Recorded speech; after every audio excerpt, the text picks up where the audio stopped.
Welcome back to the ABCs of RPGs, where we teach you the basics of tabletop role-playing games. My name is Spencer Reese. I'm the Game Master for our session, and we are playing the Fallout tabletop role-playing game. I'm joined by my players, of course, Dalton.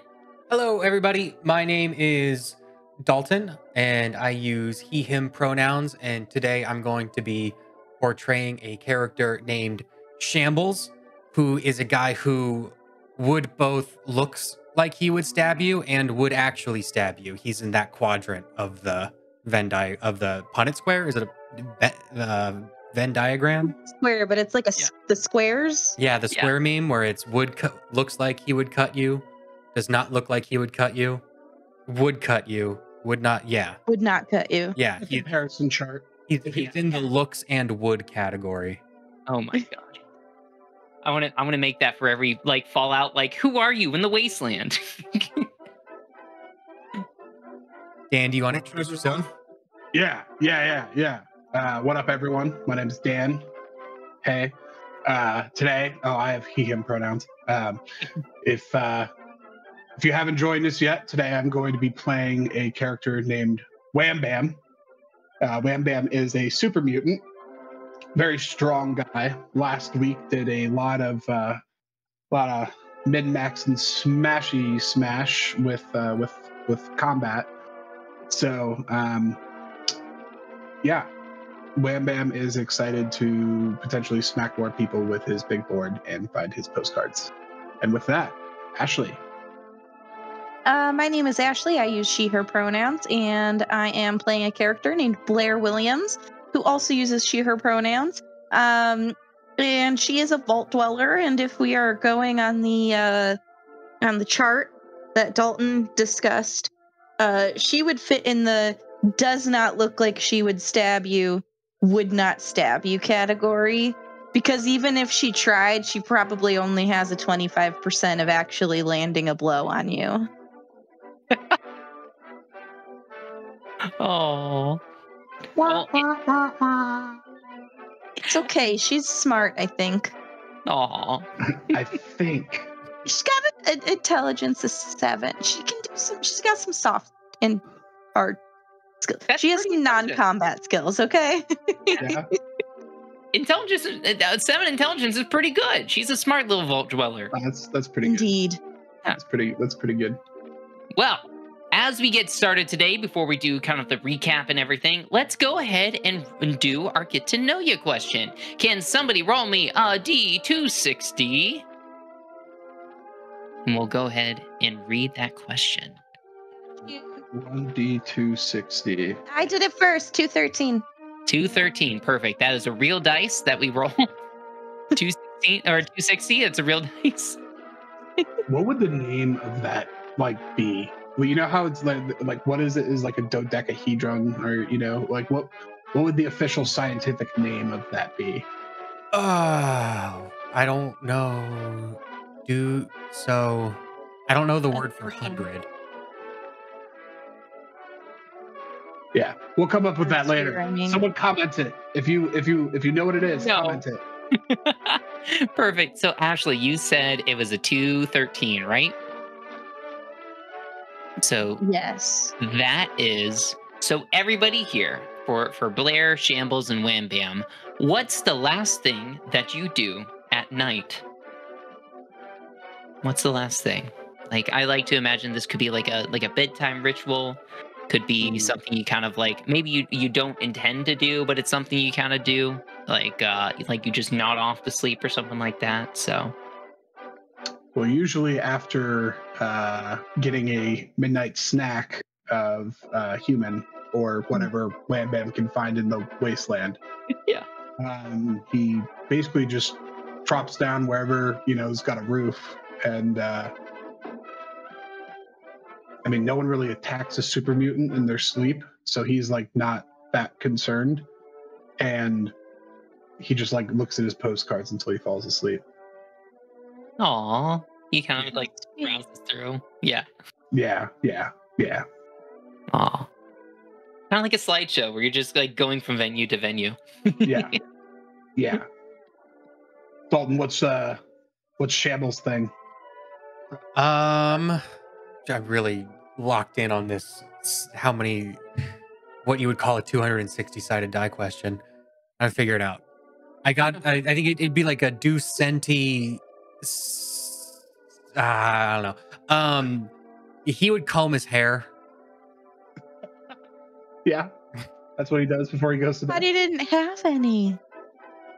Don't mention the toupee is. It's not a toupee. It's not a toupee. It's real hair, is what he has. And you should mention that it's fake. If it makes you feel any better, Wham Bam's perception is probably too low to realize that it's fake. That makes sense. Wham Bam at least believes that that Shambles has real hair. Yeah, like he says he's combing his hair, and he even puts on like a silk bonnet over it. Yeah, that he has. Made a lot of caps for that. He did. But I didn't even realize that silk spiders made it through the nuclear wasteland.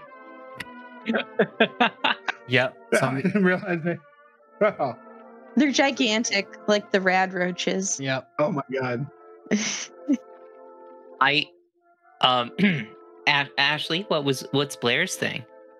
Blair, as we know, she's only been awake from, being cryogenically frozen for about 2 weeks. And, the most recent part of her routine is just making sure that everything is just doing a perimeter sweep. She doesn't want to die, so she's doing her perimeter sweep, and then she's gonna pet Charlene and go to sleep, and she'll snuggle with Charlene. She doesn't care that the fur comes off in clumps when she pets her. It's just every one pet, she's like, oh, this is nice. We'll get you some rat away. Don't you worry. Eventually. And going back to the question about the D260, according to Quora, a really reliable source, the biggest die is 120 faces. Oh. And that is this word, and I don't know if that's helpful. Dysdiacus triacantahedron. Ooh. So, if you just roll How 2 of those in a D20. you said so you said that was for 120? Yes. I immediately don't believe it because it has tri, and like where does tri come from? Are you saying Quora is not a reputable source, Stan? It's less reputable than Reddit, I'll believe a Reddit post before I post. That's fair. Well, I went to Wikipedia and I found a list of polygons. Your rep answer. What dimension are polygons? It's dihectahexacanta, I think. Is that how you? I put it in the What chat. dimension do polygons exist in, Spencer? I don't know. The second dimension. Polygons are flat. They're not 3-dimensional. Well, but it says. Yeah, you're right. Well, I found the polygon shape, so.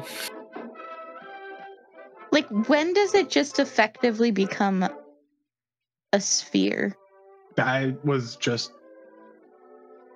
thinking the same thing. That I mean, I feel like if it was big enough, you could. No, I don't know. Yeah, it's because it's. What was that in like calculus? It's like how many times you take like the tangent of like the circle. The more times you take the tangent of a circle, the more accurate the circle gets. I don't know. Dan, Someone I who's smarter than me. communication. Yeah, I majored in English. Like we lived across the hall from you. Like, Yeah. Well, if anybody's an engineer out there Yeah. who Or wants to answer a question, we'll have to bring Nye back on and ask him that question. yes. see how much of that math skills he actually uses remembers. And so with that, would anybody like to recap what happened last week in our session 1 of our Fallout tabletop role-playing game? Yeah, I'm happy to. So, on the last episode of ABCs of RPGs, I don't know if I could legally. Yeah, I already did it. Whatever, it's fine. There was no there was no music. It's fine. It was parody. It was parody. Yeah. So we started the episode, the encounter with the three of us in kind of like a standoff with Dr. Rast also being like a fourth point in this standoff. And we started to go into the vault when we were ambushed by raiders. Raiders, if you are not familiar in the Fallout universe, are basically just bandits, but they are usually super duper hopped up on drugs. Super like futuristic post-apocalyptic drugs that like fake crocodile on acid or something, you know? So yeah, that went pretty well. Wham Bam did pretty well with combat. Ashley's character, I cannot remember Ashley, your character's name. Blair, that's right. Thank you. Sorry. Blair, I believe you were healing and you were, doing some good stuff. Shambles was doing some good stuff. And we beat the raiders. And we were going to the vault. I think we spent most of the last episode on combat. Yeah, we covered full combat rules after you guys kind of like introduced yourselves and kind of met Dr. Rast. You guys are now heading into the vault. So I'll go ahead and reread kind of like the last paragraph we kind of did, and then we'll nice. Let's see here. I'm sure there's stuff I missed out. So you'll have to go back and watch the last episode of ABCs of RPG. Which you can find was parody. Yeah. Which you can find on YouTube and Twitch.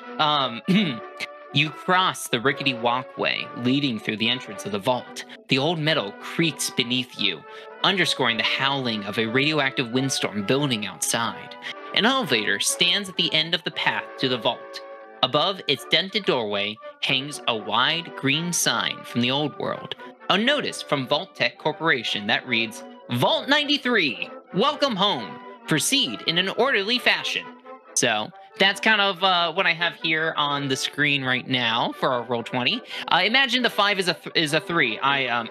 Now Vault 95 is actually used in in Fallout 4, and so I wanted to make my own vault for this. So so anyways, yes. So let's see here. If anybody at this moment, as you're walking to kind of like the elevator, would anybody like to make an intelligence plus medicine roll to kind of see something around you? Blair will try. Okay. It is a difficulty of 1, just to let you know. You basically see like a bloodied handprint stained on the button to open the elevator. So, you got, a complication. Complication. Okay. Can you use a luck point to re-roll that? Oh, she could. Can I? Yes. Just a thought. Might want to.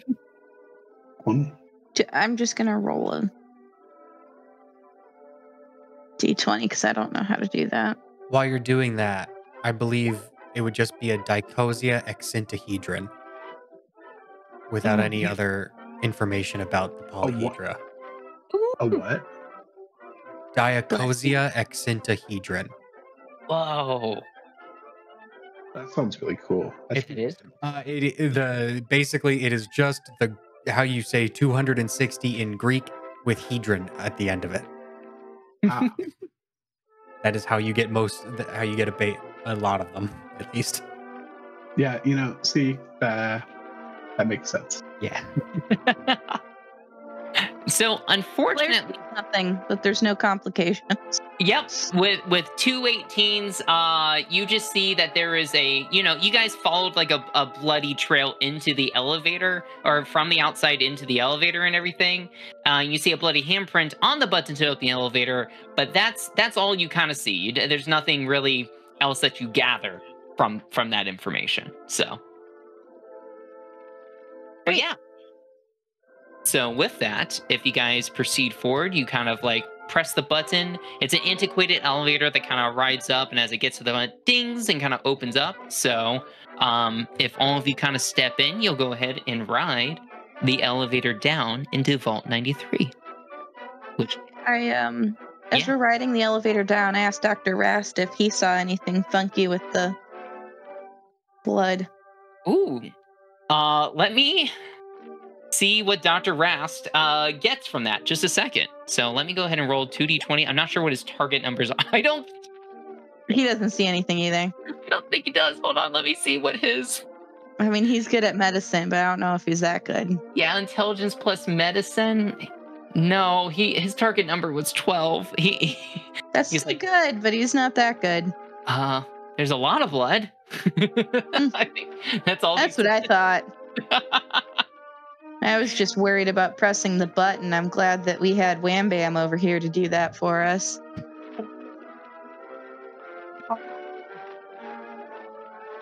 That'd be a crazy vault experiment. It just kills you when you enter.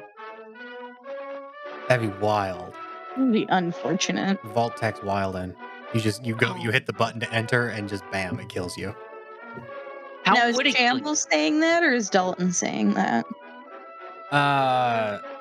Dalton. Oh, I'd be curious. Like, would it just be like, would the elevator just like fall out and then be like spikes at the bottom that it would just impale you, or would it be like you? Electrocute? Yeah. Is it like common knowledge that half the vaults were like terrible experiments at this point? So it takes place in Fallout, like it's Fallout 4, like a little bit before the game Fallout 4. My knowledge isn't that up to date with because we're on the eastern coast. I think on the west coast there enough vaults had been opened that it might have been known that at least some of them didn't go right. Not necessarily that they didn't go right, but they went wrong on purpose. Yeah. I don't... they're very few and...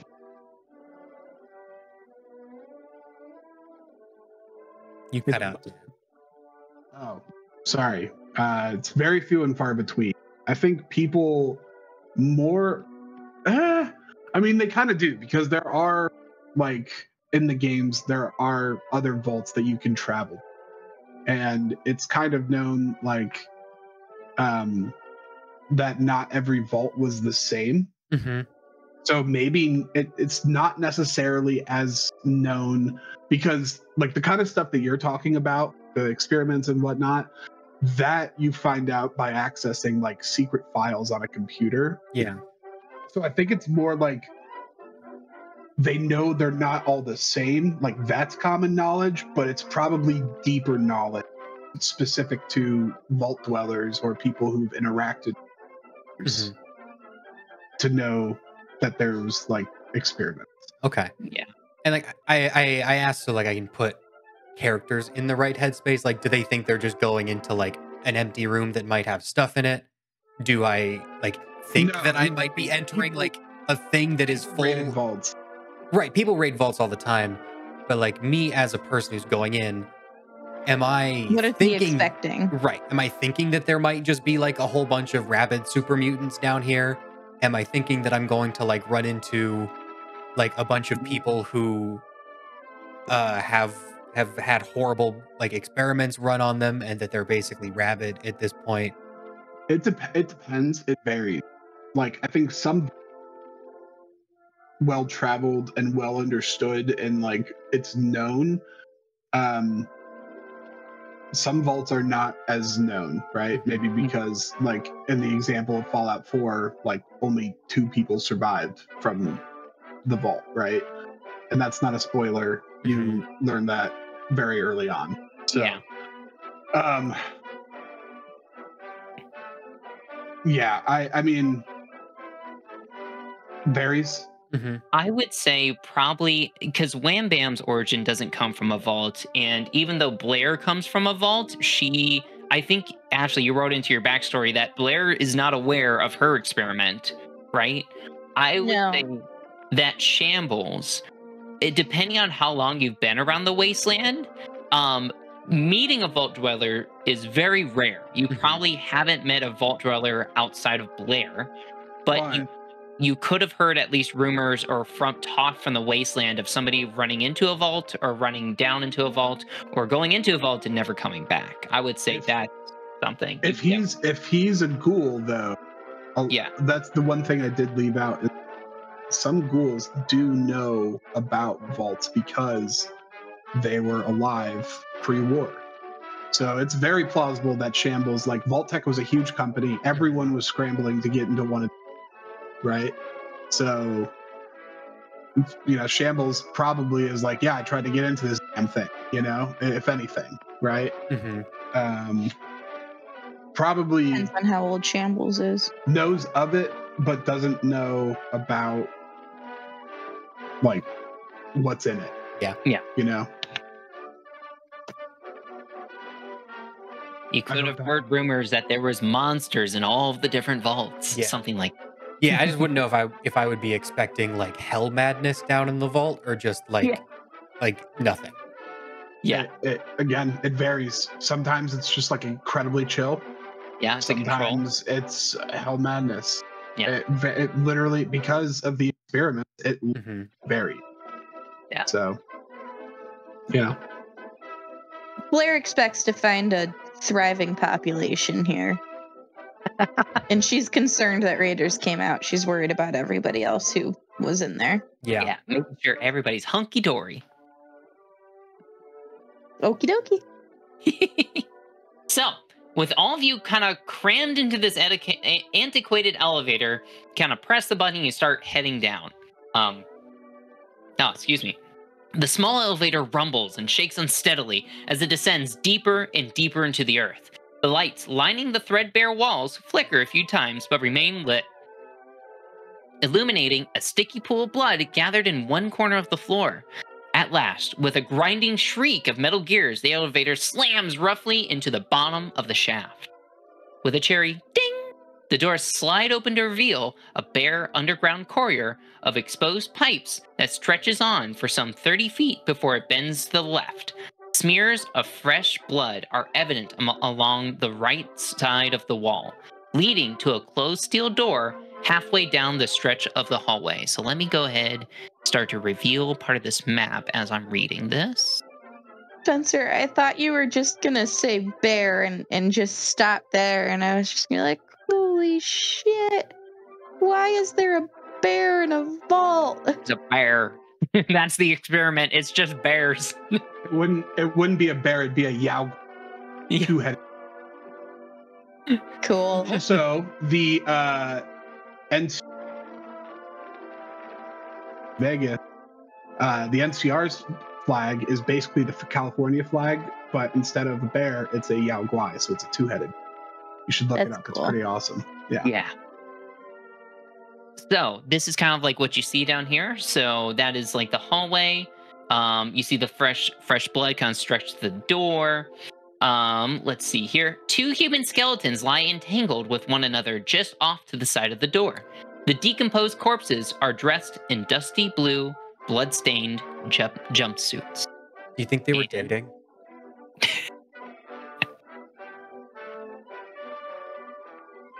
For shizies. Oh my god, why am I so big? I didn't mean to make you that big. I'm sorry. Yeah. So I can see the skeletons? Yes, you can. How lit is this hallway? It's well lit. It has the standard vault kind of like flickering of lights that kind of like illuminate the place. Are there any footprints? So, if you're kind of like investigating the place, you kind of like look around and you said you're looking for footprints. Are there anything else you're kind of looking for? Like a direction that the blood's going in. Like, is it coming out? Like, Yeah, to go up in the elevator, or is it going into the vault? So the blood goes into the vault and kind of stops at this door right here, which is on the right side and everything. But as you're kind of looking for like blood footprints, which you probably see a few in the blood that's kind of like on the way to the door, the thing that stands out to you the most is you noticed that there is a laser guided tripwire right in front of the elevator. I turn to my party and I'm like, hey, I wouldn't step on that.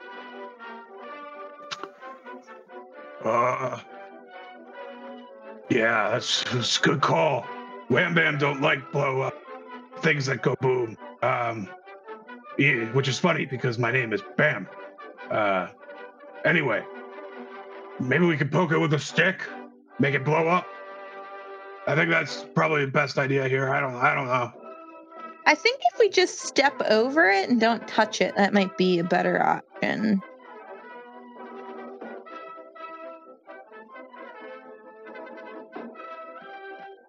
Yeah, there are definitely two different options I would say you kind of have here. And then Blair, thinking to yourself, you can definitely squeeze past the tripwires.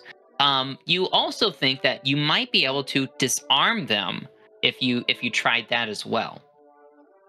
What do you mean by squeeze past? Like, I guess I'm picturing a Over. laser. Oh, okay. I think Spencer's saying we're going to have to make a check regardless. Yep. I'm gonna hop right over that thing. Easy peasy for me. Right. I'll jump over it too. So with this, you must make a group agility plus athletics test to kind of squeeze past the tripwires. No. So somebody will have to lead the test, and you do the 2d20 dice pool roll as normal. It's agility plus athletics. However, since there is a super mutant in the party, their awkward size and shape makes it harder for the group to slip through the tripwires and increase the difficulty of the test. So, question. Yes. Can I do mine solo and do a strength plus athletics check to jump over all of it? Ooh. Okay. I think I'm trying to think of how this would work. You might want to. I would double check what Fallout considers strength versus agility, because while like yes, in D&D strength determines how far you can jump, this game might not be similar. I mean, it's all about leg power. That's where your strength comes from. It does come from the legs. It all comes from the legs. I think anyone that wouldn't consider jumping part of strength has skipped leg day, and therefore their opinion does not matter. So, Dan, you are correct in the fact that athletics normal's attribute is strength, and that's its details: lifting, pushing, pulling, jumping, running, and swimming. This is on page 44. I think the reason why they're describing it as squeezing past the tripwires is because it seems that there are like multiple tripwires, so you have to kind of use your agility to kind of squeeze through them, and that's why your awkward size and shape makes it harder for you to squeeze by, because it's not just jumping over them, if that makes sense. Yeah. If I lead the check, I have abilities that help us like do rerolls and avoid complications and stuff for triggering traps. So if you just let me lead, I think we'll be okay. And the current difficulty is equal to the PC, so 3. But because Dan is a super mutant, Wham Bam is in the party, it's going to be a difficulty of 4. in total to get past these. And we have We only have one action point. Just like in real life, anytime there's a situation requiring agility. so and Try to disable it. remind me how all this works. I would lead the check, right? So I would have Correct. 2d20. 2d20 start. And I would be rolling what? Agility plus athletics? Correct. And then with it being a group check, Yes. Blair and Wham Bam would also roll 1d20 1d20 against them. using your own agility plus athletics. Correct. Do we have whose It would be your own target number do we agility. have? It would be your own agility plus athletics. You would be trying to roll under, Ashley. Mm-hmm. So that would be a possibility of 4, with the check being a 4 difficulty anyway. I mean, I could buy. And Another. my number is a 5. So what would happen if I wanted to disable these, Spencer? I don't think we know. Worst case, it all explodes. Yeah. I'm good at science. Yes, you are. So if you were to try to disarm the tripwires, that would be an agility plus science test with a difficulty of 3. I mean, that's better than my... I don't think you would have anybody's help, though. I mean, Correct. Yeah. It does, interesting enough, if a character is a super mutant or Mr. Handy, your additional reach allows them to reduce the difficulty of the test by 1. So if Dan attempted it, although his agility and science isn't that. Wait, is the disarmingness like on the other side of it? Do you think it'd be easier for someone to disarm it on the other side? It is wiring is in 2 separate control panels, one of which is located high along the wall without just like high along the wall. So that's why it's kind of high up. So do you or do you not think it would be easier to disarm it from the other side? No, I don't think it would be easier to disarm it from the other side. Do I see You were any, wondering if I would throw you on the other side, weren't you? I mean, I think I could get to the other side no problem. Like I specifically have abilities to not trigger traps. That was my perk that I took. Right. I will say, Dalton, if you want to know if there's something that could help you on the other side of the tripwire, that could be something you spend an action point to ask me a question of. We only have the I one. think we can afford to spend our action points. I think you should ask him. I mean, can I see anything that looks like switch or button-esque on the other side that is labeled push here to disarm tripwire? Let's see here. I'll go ahead and allow you to make a perception plus. What has that been in the past when you just kind of look around? Perception plus something else. Not survival. Maybe science, because it's with programming and buttons and such. So I'll say perception and science if you want to make a difficulty 0 roll to try to see if you can see something and also add to your AP pool. Nope. No successes. Okay. And I got a complication. Uh-oh. Let me see. So complications just mean something kind of hinders you to make it harder to do something of that nature for, I think, like the rest of the scene. I can look up the specifics of it, but it just increases the difficulty of it by 1. So maybe you look too hard at the laser and it kind of like has that little dot like left in your vision. And so I was wearing my eclipse glasses. oh, you are. They protect your eyes from that. Yeah. You only saw the laser. That explains why you couldn't see anything around. True. Well, I'm gonna just I think I will try to jump across and see if I can find anything on the other side that might help.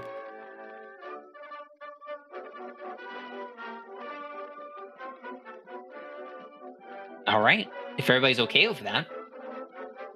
Yeah, I mean, hey, go for it. So you said it was athletics. Plus Agility? plus agility plus athletics. And since you're the only one doing it, Mhm. I guess it would just be a difficulty of 1 because it's equal to the number of player characters. Mhm. So, yeah. All right. I'm not going to use any. I'm not going to use any action points yet because I can choose. Can I choose to like spend an action point after I've rolled? Is that a thing I'm allowed to do? I think it has to be before. I can double check. Let's see here. Let's see. Choose attribute skill, set the difficulty, roll the dice pool, assemble your dice pool. You start with 2d20s, and then you check for successes. So I believe you have to buy dice before you make the roll. Yep. On page 13 is what I'm reading. Okay.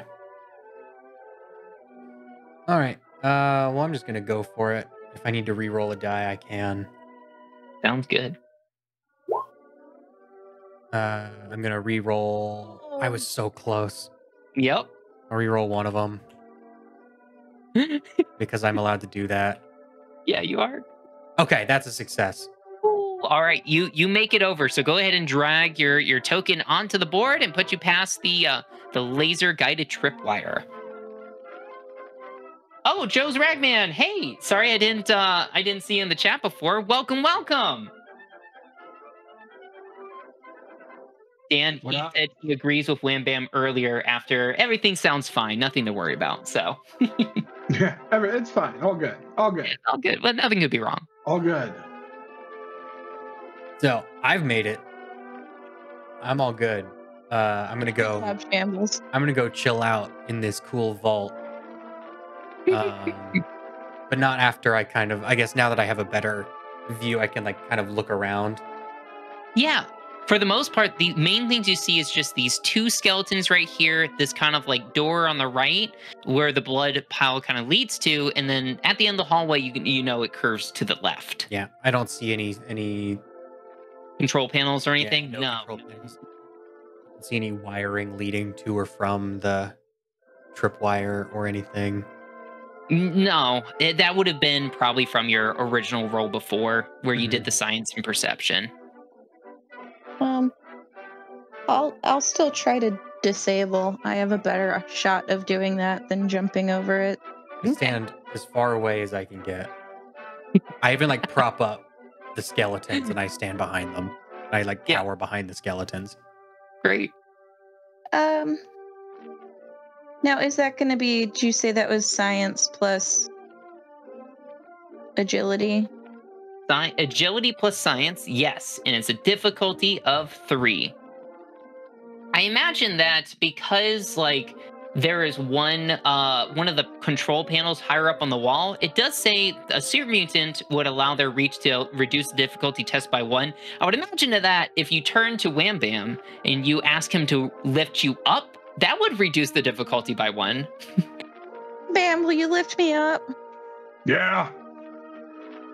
Yeah, I got you. Thank you. Roll for this. Yeah, you're assisting. Okay. Okay, so I will. Oh, okay. So It's not necessarily your agility in science. Maybe strength and athletics, since that's like that's more your speed. nice. And I just do what, like, for 1 success? 1d20. Mm-hmm. All right. 1d20. Oh! Is that actually? It's a tag skill. I'm pretty sure. I'm pretty sure. 1 moment. Science is my tag skill, so I get 2 successes for my 1 success. perfect? So that adds up to 4, and I believe I said that was a reduced difficulty of 1. So that brought it down to a 2. You guys gain 2 dice. It's a tag skill. Action points. That is perfect. Look at that. I raise my hand up to give Wham Bam a high five.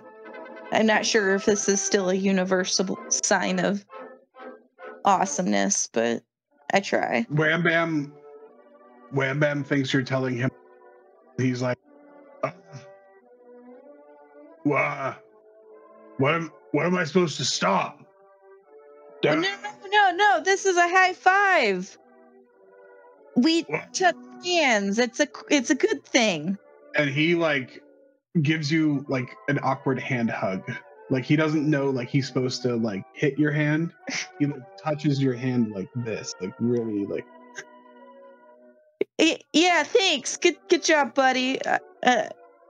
I'm like, probably shouldn't have done that with a super mutant. I'm glad I still have my hand. This is now what Wham Bam thinks a high five is. So I'm okay with this. Amazing.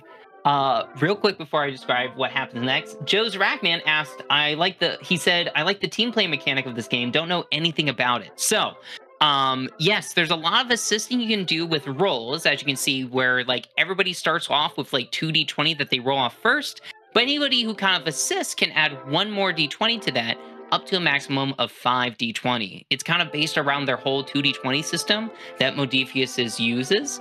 But on top of that, if you see, there's blue action points at the top of the screen and red action points at the bottom. The red are as the Game Master action points, and I can use them to kind of add to rolls and stuff like that. And the blue is a shared pool by everybody else in the game. So they can use that to all these different dice rolls that they're using, they can kind of add to their rolls, or kind of like, since both Wham Bam and Blair got 2 extra successes than what they actually needed, they added to their action point pool that they can use for later rolls, which is pretty cool. But as basically Wham Bam and Blair are kind of awkwardly high-fiving, the tripwire are kind of like boom and kind of like shuts down. And you guys are free to pass and enter further into the hallway where Shambles is. Shambles, are you going over to those skeletons and kind of checking them out right now? Well, so what I did was I kind of like propped them up and like hid behind them. Yeah. And so I'm like kind of cowering behind the skeletons, and I hear like an electronic whirring as like it winds down. And Yeah. I'm like cowering, and I kind of like peek up like one eye, like make sure. It's like, oh, you're still alive. Great. I kind of like mumble like I thought I was gonna get the whole thing to myself. Like I'm mad that I'm gonna still have to share That the 40%. the cool vault stuff. Yeah, I'm still losing out on 40%. And then I just kind of like toss the skeletons to the side. Perfect. Yeah. They stand tumble up, over. brush off my clothes. Wham Bam takes rips off index finger bone and starts using it as a toothpick. Fantastic. Let's look for a cause of death. Okay, yeah. Well, even though they've been kind of tossed around and an index finger is now missing from them, Blair is able to kind of look at like their positioning, and one actually has a knife stuck in the chest of the other, while the other originally had his hands around the neck of the other, and now they've been kind of tossed to the side. So they were dating.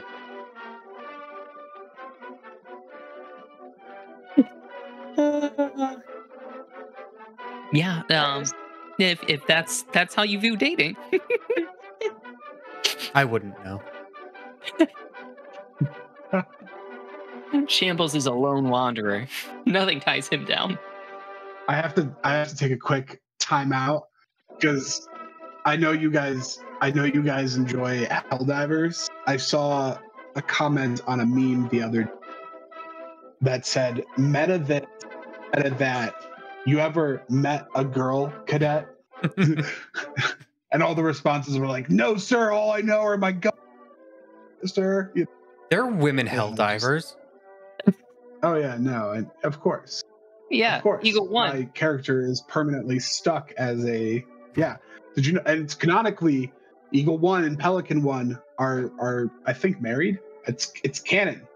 Hell yeah, married to democracy. You mean? Better fill out your CO1 form. Yeah. Anyway, sorry. Well, anyways, time out, guys. It's okay. Back to Joe's Ragman wants to know if the nail was still attached on that index finger you're using as a toothpick. Oh, absolutely. That's how he's able to get the good stuff out. Yeah. So gross. It's really, and actually because of however many, the fingernail actually kept growing. So it was particularly nice for getting in, like really in there between the teeth. Oh. How very Fallout. So were they wearing vault clothes? Or were they wearing like what? Yes. They were wearing They're- vault they're- clothes. Yeah, they were in the blue jumpsuits. They're in like the dusty blue Vault 93 jumpsuits. Yes. Okay, and it is like Vault 93, like the vault we're in. Yes, correct.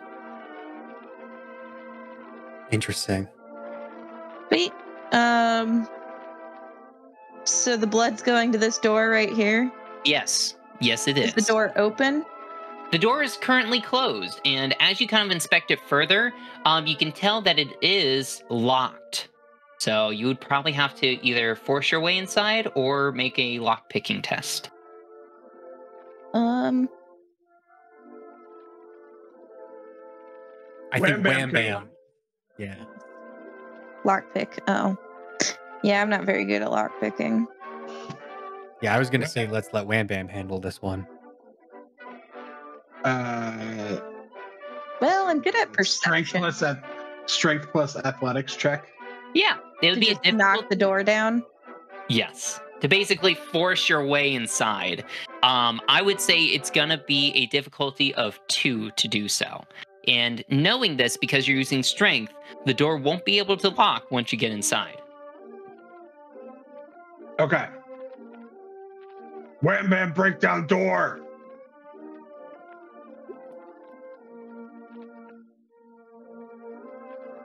Wow. Wham Bam did great.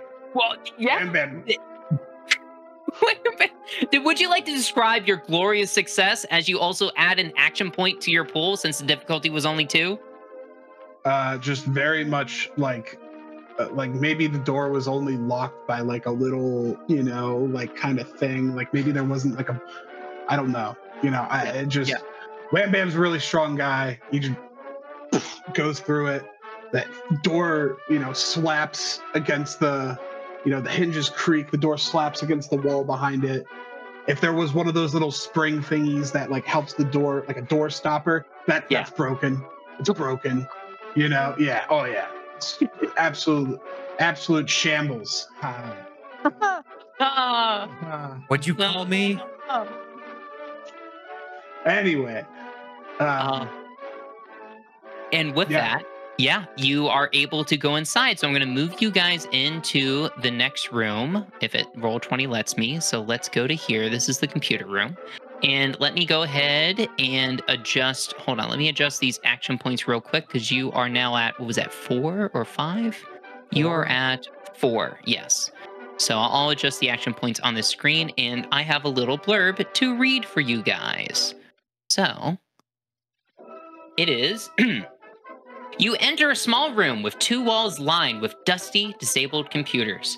Ashtrays, empty chem injections, and broken bottles litter the floor. A single working computer and monitor glows with a dull green light on a desk cluttered with files. Sitting with her back slumped up against an adjacent desk is a young woman with a short, dark hair wearing warm, tight-fitting clothes suited for long-distance travel. Her glasses lay askew on her nose, one of the lenses fractured. Her hands are soaked with blood as they try to apply pressure to a vicious hole in her abdomen. After a few moments, she looks up and speaks in a serene but pained voice. "Hey, Daddy-o," she says, smiling enough that you can see her broken teeth. "Looks like you're stuck with me now." And so you guys enter into this room. Upon seeing... Yes, go ahead. You were going to talk, sorry. Oh, I was just going to say, Dr. Rast, upon seeing the hurt woman, quickly rushes over to her and starts and injects her with a stim pack just to start like medical treatment on her. That's what I was going to ask. I was going to ask what Dr. Ass does, if it seems like it's actually his daughter or not, because I'm a He goes over and comforts her. person. Was she calling Wham Bam? Daddy-O. She was Was, kind of. was that directed at Wham? It was directed at all of you guys. Okay, really. Wham Bam thinks it was directed at him, and he's never been called Daddy-O before, so he doesn't know what to think of that. So he's like, what is that? What does that mean? Are you the one who yelled earlier? Well, I might have screamed just a little bit. I kind of got hit pretty hard. Oh, that sucks. Can I eat you if you die? Sure. Oh, sweet, thanks. You guys heard her. Dr. Rast goes, we're not eating anybody, especially not her. Can you? Hey. And I just Wham Bam points at Dr. Rast and goes, you're still not off the hook on not being eaten. I told you, I've thought about maybe not eating you. So don't you think that you're off the hook?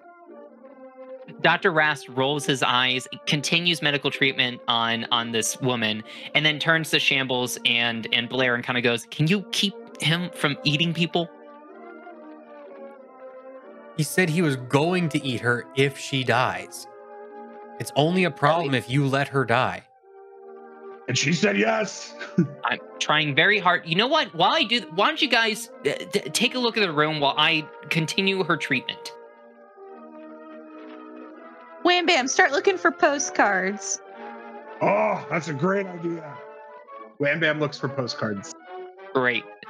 So, there's actually several things to do in this room. So, as you're kind of scavenging, Dan, it sounds like Wham Bam is scavenging for supplies in the room. If you guys take a look to kind of look around, you also notice that there are decommissioned computers that are no longer working that you can probably scavenge for parts, as well as there's some desk drawers that you could probably get into to find some more goodies inside of there. So that's kind of what's around the room, as well as a main computer that is lit up and seems to be accessible. Can I?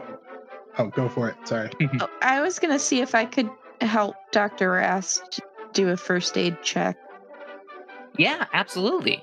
So, you kind of go over, and as you kind of go over to take a look, let's see here. Go ahead and make a perception plus medicine test. This is going to be a difficulty of 0 as well.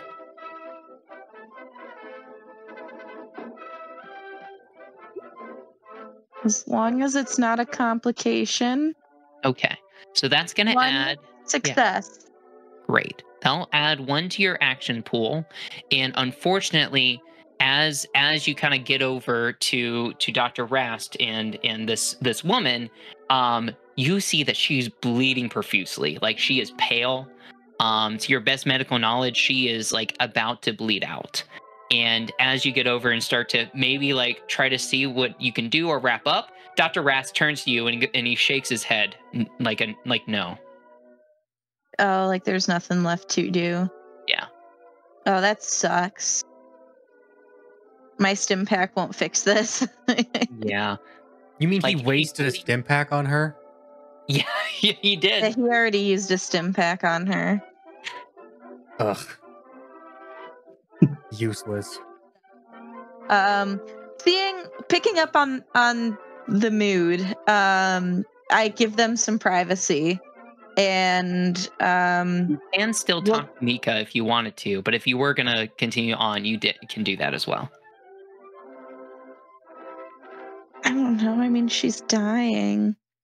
I will say something that is noted here in the campaign. It's called Vault Dwellers Stick Together, and you know that since you are a Vault Dweller, anything that happens in here.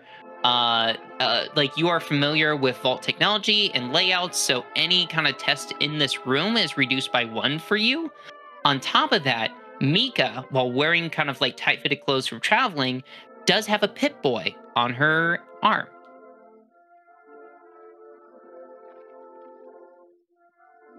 Hey, Mika. Just talking to me and Rast. Are you guys from a vault originally? Go ahead. This is going to be a charisma plus speech check. Now, normally it's a difficulty of 2, but because you're a vault dweller, this is a difficulty of 0 for you.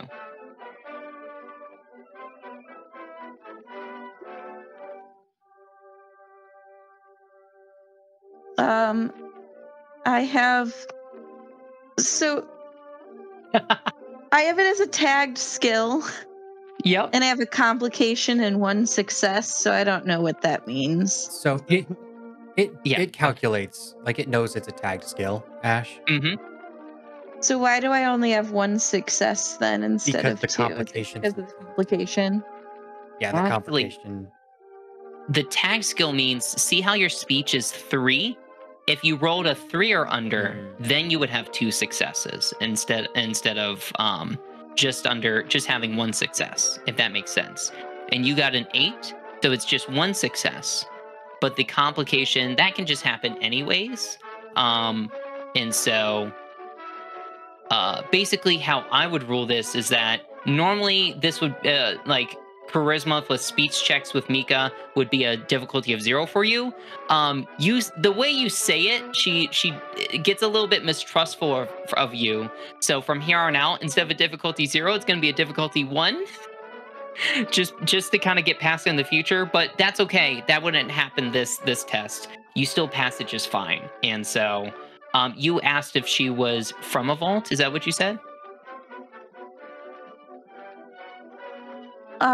Yes, I was asking if she was from a vault, and I was trying to get her to try and like focus on me and Rast and not on Her dying. pain. Yeah.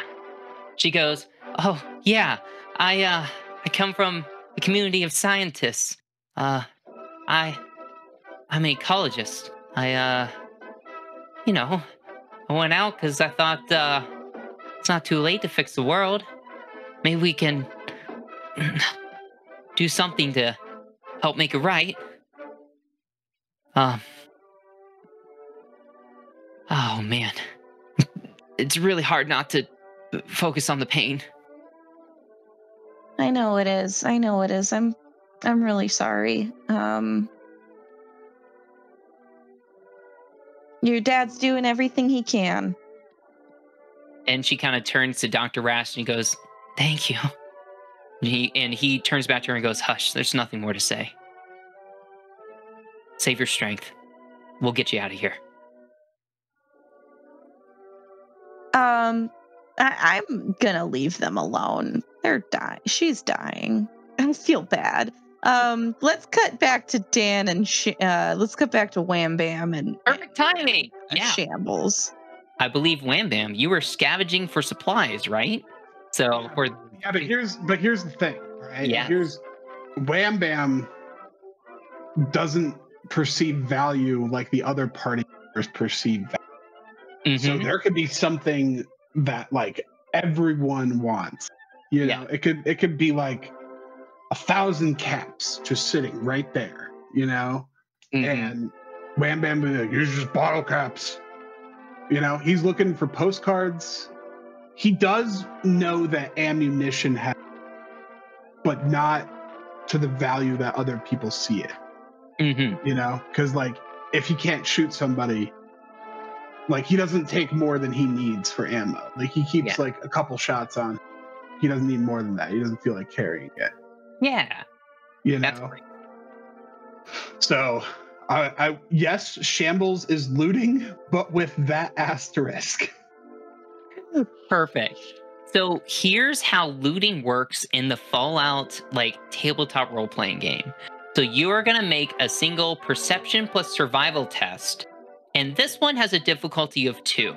The reason why it has a difficulty of 2 is that on page 196, or well, it starts a little bit before that on 195, but on 196, there are different scavenging scenes going from untouched to heavily searched, and depending on like how searched the area is, it increases the difficulty. So since this area is kind of a mostly searched area, The difficulty is 2, which is an average. It's you know, it also gives an example of a small shop or home or several rooms, and it takes about 30 minutes to kind of search this area.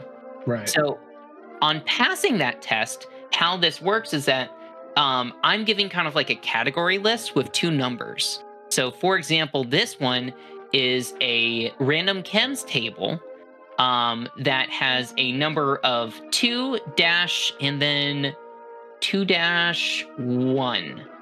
Oh, sorry, no.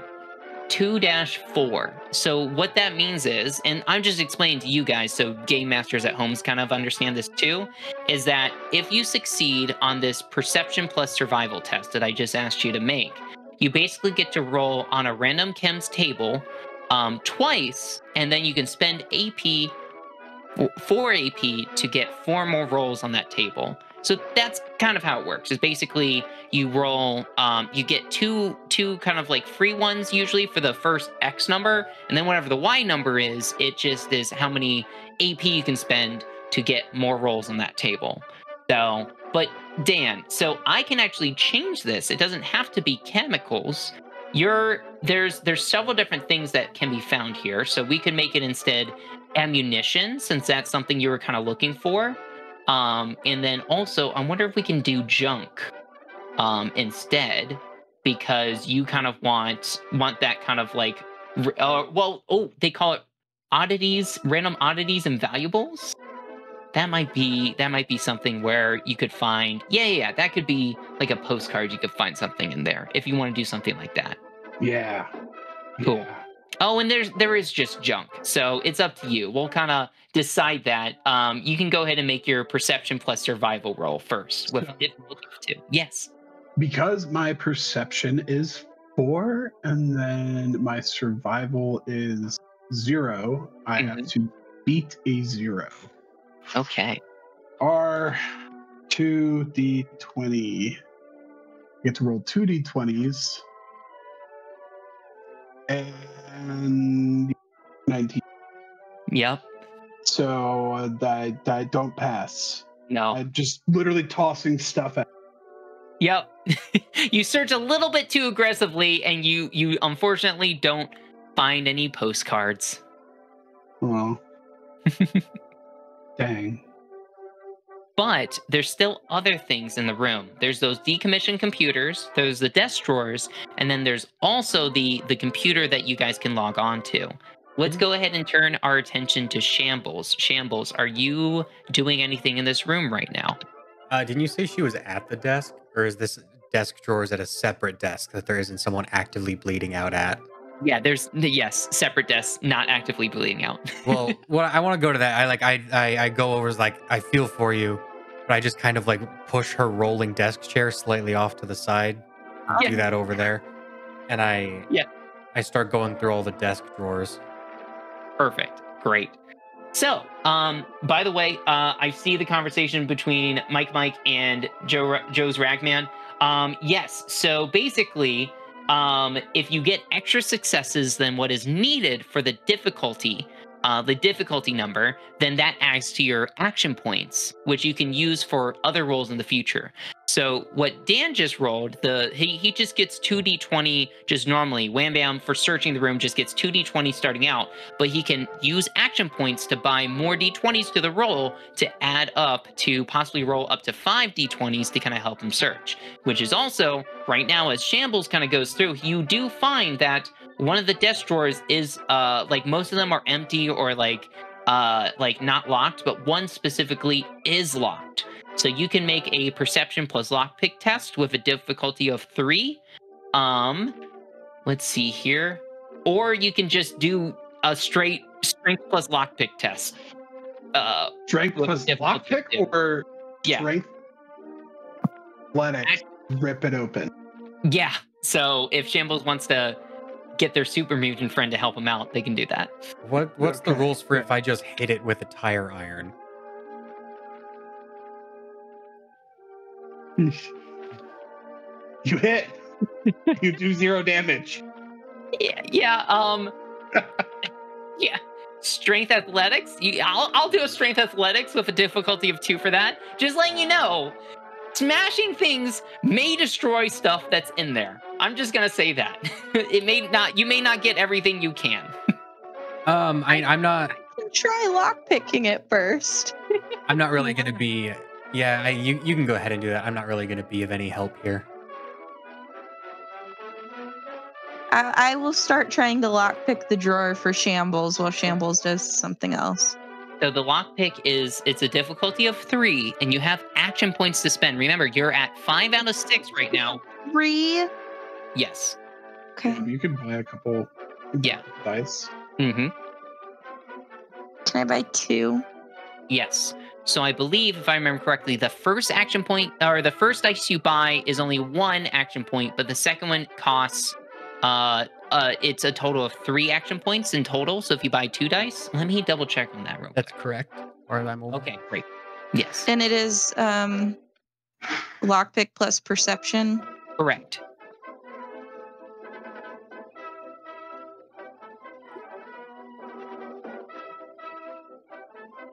Let me go ahead and move that. No! You can spend luck point. You can spend luck. Sure. That's what you can spend after the roll is luck. I forgot about that. Yeah. Bet. Hey! Well, how many successes do I need? You need 3. I only have 2. So Fuck. Can I spend 1 more luck point? You can. That is possible. I think you spend up to 3 for each roll.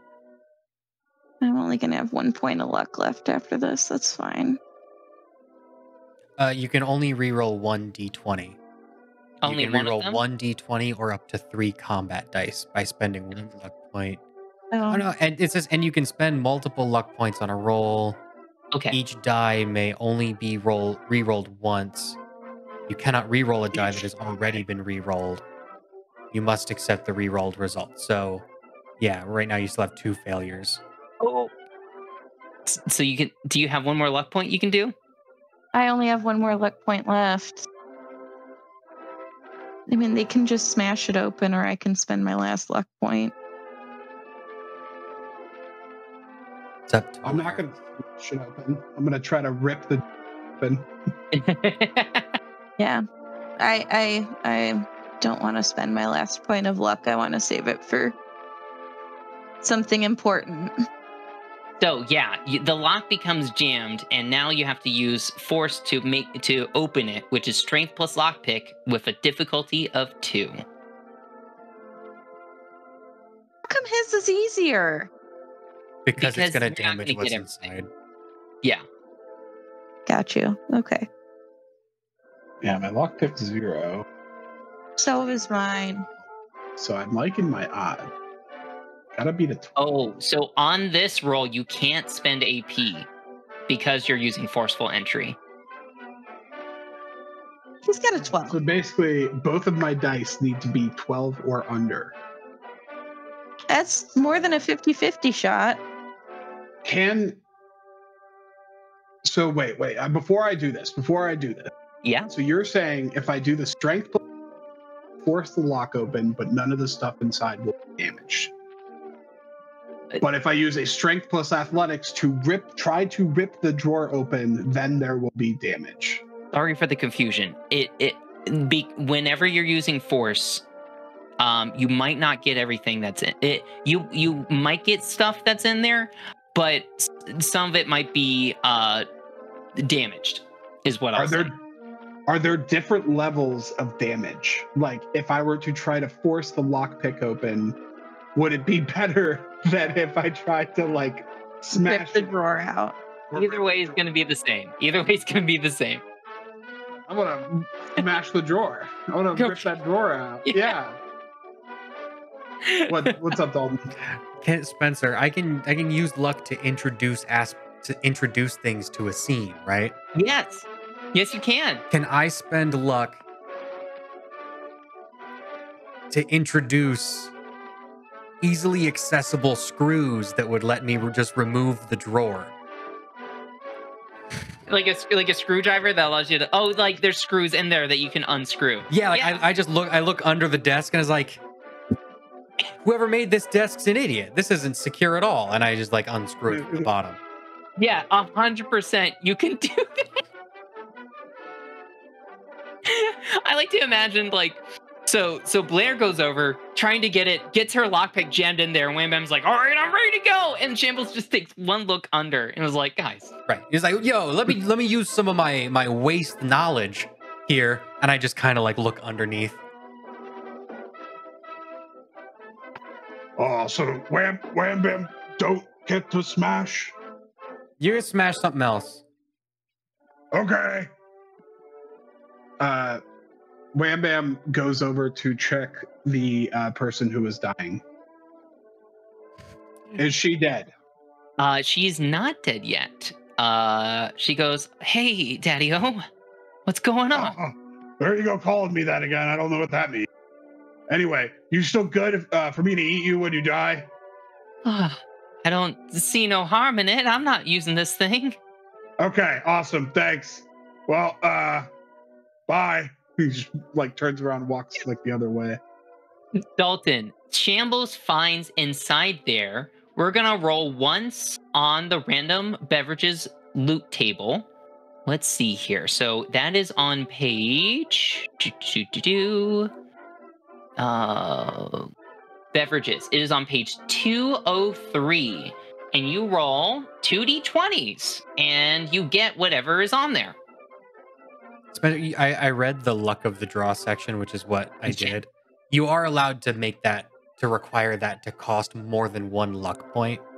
Ah, that's good to know. You can say like, hey, no, that's really stretching it. You need to use 2 or 3 luck to make that happen. Cool. Yeah. 24. 24 gets you purified water. Sick. Yeah. Nice. Can it be radiated? No, it is purified. You're good. It's ridiculous. I don't want purified water. That's not going to heal me. Well, I mean, it still will, but irradiated water would also heal me. Yeah. So that was like, it has a 1 in the X place, and then the Y, the dash is you can it's a 2. So you can spend 2 AP, or up to 2 AP. Like you can do 2 more rolls with each of them costing 1 AP to do so, if you wanted to get 2 more beverages on there. But other than that, you do find you get at least 1 roll on a random ammunition loot table, which you can also spend 2 AP to get 2 more rolls. So whenever you're ready, you can roll on that ammunition table. 26. 26. That is shotgun shells, 6 plus, and it's 3 of the little Fallout Boy dice. So I guess you roll 3 d6s and then get a 6 plus whatever that you roll. So 8 shotgun shells. 8 shotgun shells. Yeah. And if you wanted to spend any AP on either the beverages or the random ammunition, you can. I will not. Cool. You also find in there a computer password written on a note that reads, I wonder if, I can't copy this. Hold on. I'll type this out in the chat. It is very funny.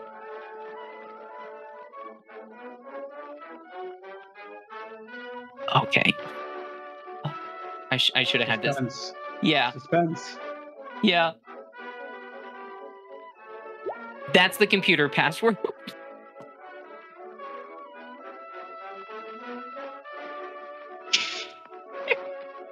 That's some funny Amazing. sound effects. Yeah. That's a twofer. I love that. We have our own soundboard. So yeah, but on top of that, you do find a postcard. It's a postcard. We're in like we're on the East Coast, so something that's close to fall, maybe like a Boston postcard. That's what you find in there. Yeah, I was like, "Hey, buddy, look what I got. I got your loot." And I hand Wham Bam the postcard. Oh my god! I've seen this place. This is not a ghost. Oh my God. This is the harbor. Boston Harbor.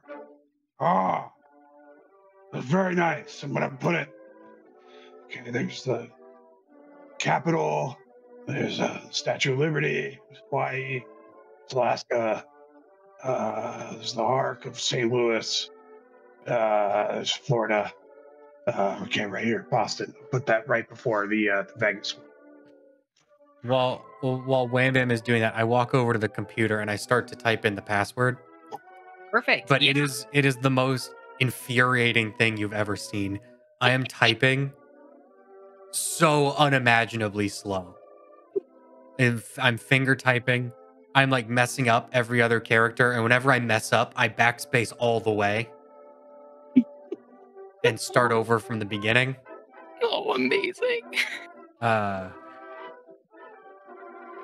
It takes a long time. Sounds like this school wasn't around from the very beginning. Oh. And with that, as you're logging into the computer system, this seems like a good time for a break. So let's go ahead and take a quick 10 to 15 minute break. Everybody who's watching us right now, stay tuned. We'll be right back to continue the adventure. Shambles is currently logging into the computer system, which might have some more information about the vault and what's going on with it, as well as we got to figure out what's going to happen to Mika next. So, I mean, she hasn't revealed her name yet, but the woman who's bleeding out right now. So, but yeah, so stay tuned, guys. We'll be back in just a short little break. We'll be back. Hey, everybody! Welcome back to the ABCs of RPGs, where we teach you the basics of tabletop role-playing games. My name is Spencer Reese. I'm going to be the game master for today, and we are playing the Fallout tabletop role-playing game. And let me go ahead and reintroduce our lovely players. Dalton. Hello, everybody. My name's Dalton. I've got he, him pronouns. I'm playing a ghoul named Shambles that also uses he, him pronouns, and he just successfully logged onto a computer. He's very excited about it. He's trying to find all the hidden folders, see what kind of JPEGs he can find. He's excited. Dan, you want to introduce yourself? Yeah. What's up, everyone? My name is Dan. I have he, him, and I am playing Wham Bam, our 7-foot super mutant friend who is eyeing the person who's dying as a tasty, tasty snack. It just, I mean, don't let it go to waste. That's where he's at. With that, Ashley, would you like to introduce yourself? Yes, hi. My name's Ashley. I use she, her pronouns, and my character is Blair Williams, a vault dweller who also uses she, her pronouns. She is having a mild internal crisis about the Isn't that? The person who is dying in front of her, because she's really only seen the raiders upstairs die in front of her, and those people were trying to kill her. So this is difficult. And she's not sure how to act. People die all the time, girly. Get over it. That's you're so callous to it. Using the computer password to log back into the computer, Shambles, you are able to get into the computer just fine.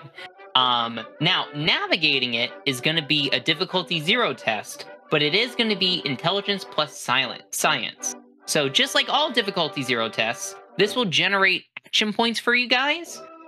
If you still want to attempt this, Shambles, you definitely can. Or if you want to pass it off to another person after you finger poked your way into the computer. I'm just gonna let it ride. I'm not gonna risk complications or anything. Okay. I hit Control F and I type PORN and I see if anything pops up. So that query doesn't bring up anything, but what you That's do ridiculous. find, you do find 3 different logs, as well as like security controls. So whatever you'd like to access first. I think I will access the security controls first. We can get to the logs later. Yeah, sounds good. So as soon as you try to log into the security, while you have the password to get into the computer, there's an additional like security clearance needed to get past to disable the alarm and tripwires. So you will have to hack your way through. It is an intelligence plus science test with a difficulty of 3 in order to disable the alarm and tripwires outside. I go back.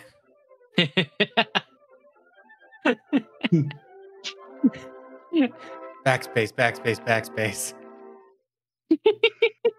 You go all the way back to the home screen. Gotta start fresh. Yeah. I see like the quick time, the hack quick time event pop up, and I'm like, oh no, no, no, no, no, no.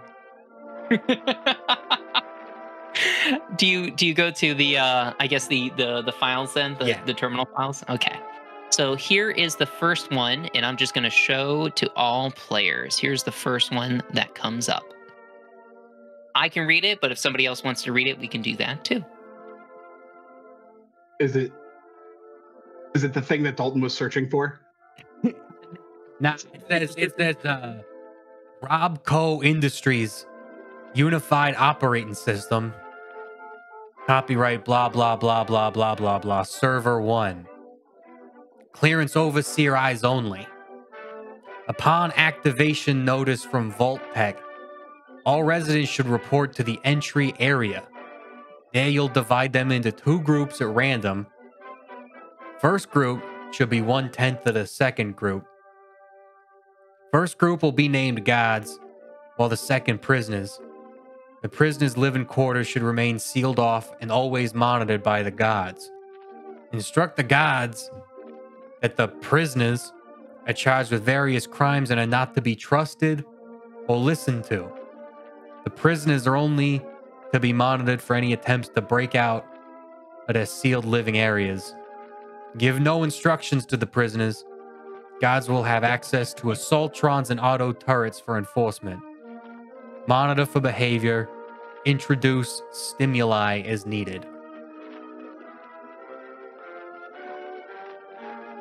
And that's the first one you find. Mm-hmm. Here is the second one. This is like the Stanford prison experiment. Or is it? Was it Stanford?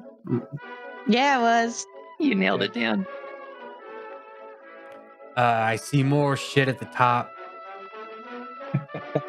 Says Tom Sandy, Overseer Personal Log. It's been about a month so far since the bombs went off. We came into the vault. I separated the residents as instructed. I can't believe we survived down here for over a week, let alone a month. The guards have taken to their new role with stride, stripping the prisoners of their possessions, rationing what little food we have, and even restricting bathroom use. Hell, they even made cells out of the personal rooms. There's been a deep tension. The prisoners spent the first few days trying to reason with the gods, and then, when that didn't work, they turned to violence. There's a few broken bones every week. However, now it's been silent for 5 days. I think the prisoners know we monitor their rooms. I suspect they've started to use code, but I can't interfere. The guards will have to figure it out. I hope they ease up on the assaultron beatings. Is the name Tom Sandy familiar for some reason? It shouldn't be. If it is, that's an accident. Okay. And last log.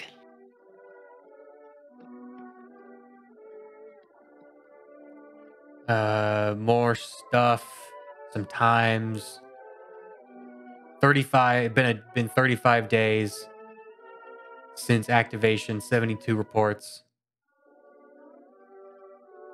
At 06:45, prisoner door 037 opened. 7 minutes later, prisoner containment gate unauthorized access. Security alarm triggered.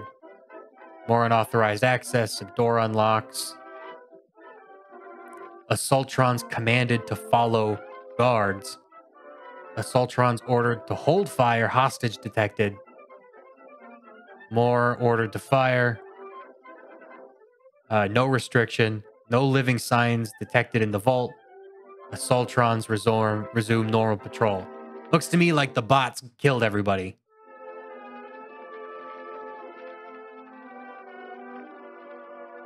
Bummer. You two know anything about this? And I asked the Dr. Rast and the dying woman. the dying woman. Yeah, quit coughing up blood and answer the question. No, I was just trying to come in here for shelter. And how'd you get hurt? So there's some raiders. Shot me up. Before or after you came in for the shelter part?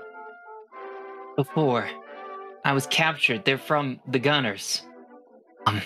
The raiders were in here already? No. Sorry, the blood loss is getting to my head. I was captured outside the vault. I escaped from them, and I ran in here for shelter, but they tracked me. Mm-hmm. Wham Bam yells at Shambles, "Quit stressing her out. You're going to ruin the taste." It's how you tenderize it. The endorphins add flavor. Dr. Rast gives you both the meanest look. I'm just kidding, Doc. I'm just goofing. He goes back to tending her wound. I am not joking. Yeah. Getting kind of hungry. There's more raiders upstairs. You can snack on that. It's not as fresh. Yes, Gosh. has to be a clean kill immediately. They've been baking upstairs for a good 45 minutes now.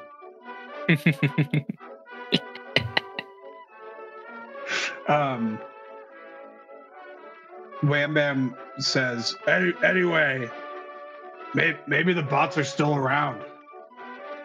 I bet they are. I wonder if I could smash them.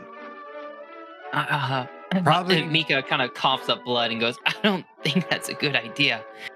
Look, I need to get out of here. You guys came in here looking for some vault tech, I'm sure. Look, I can get you something. Just get me out of this vault.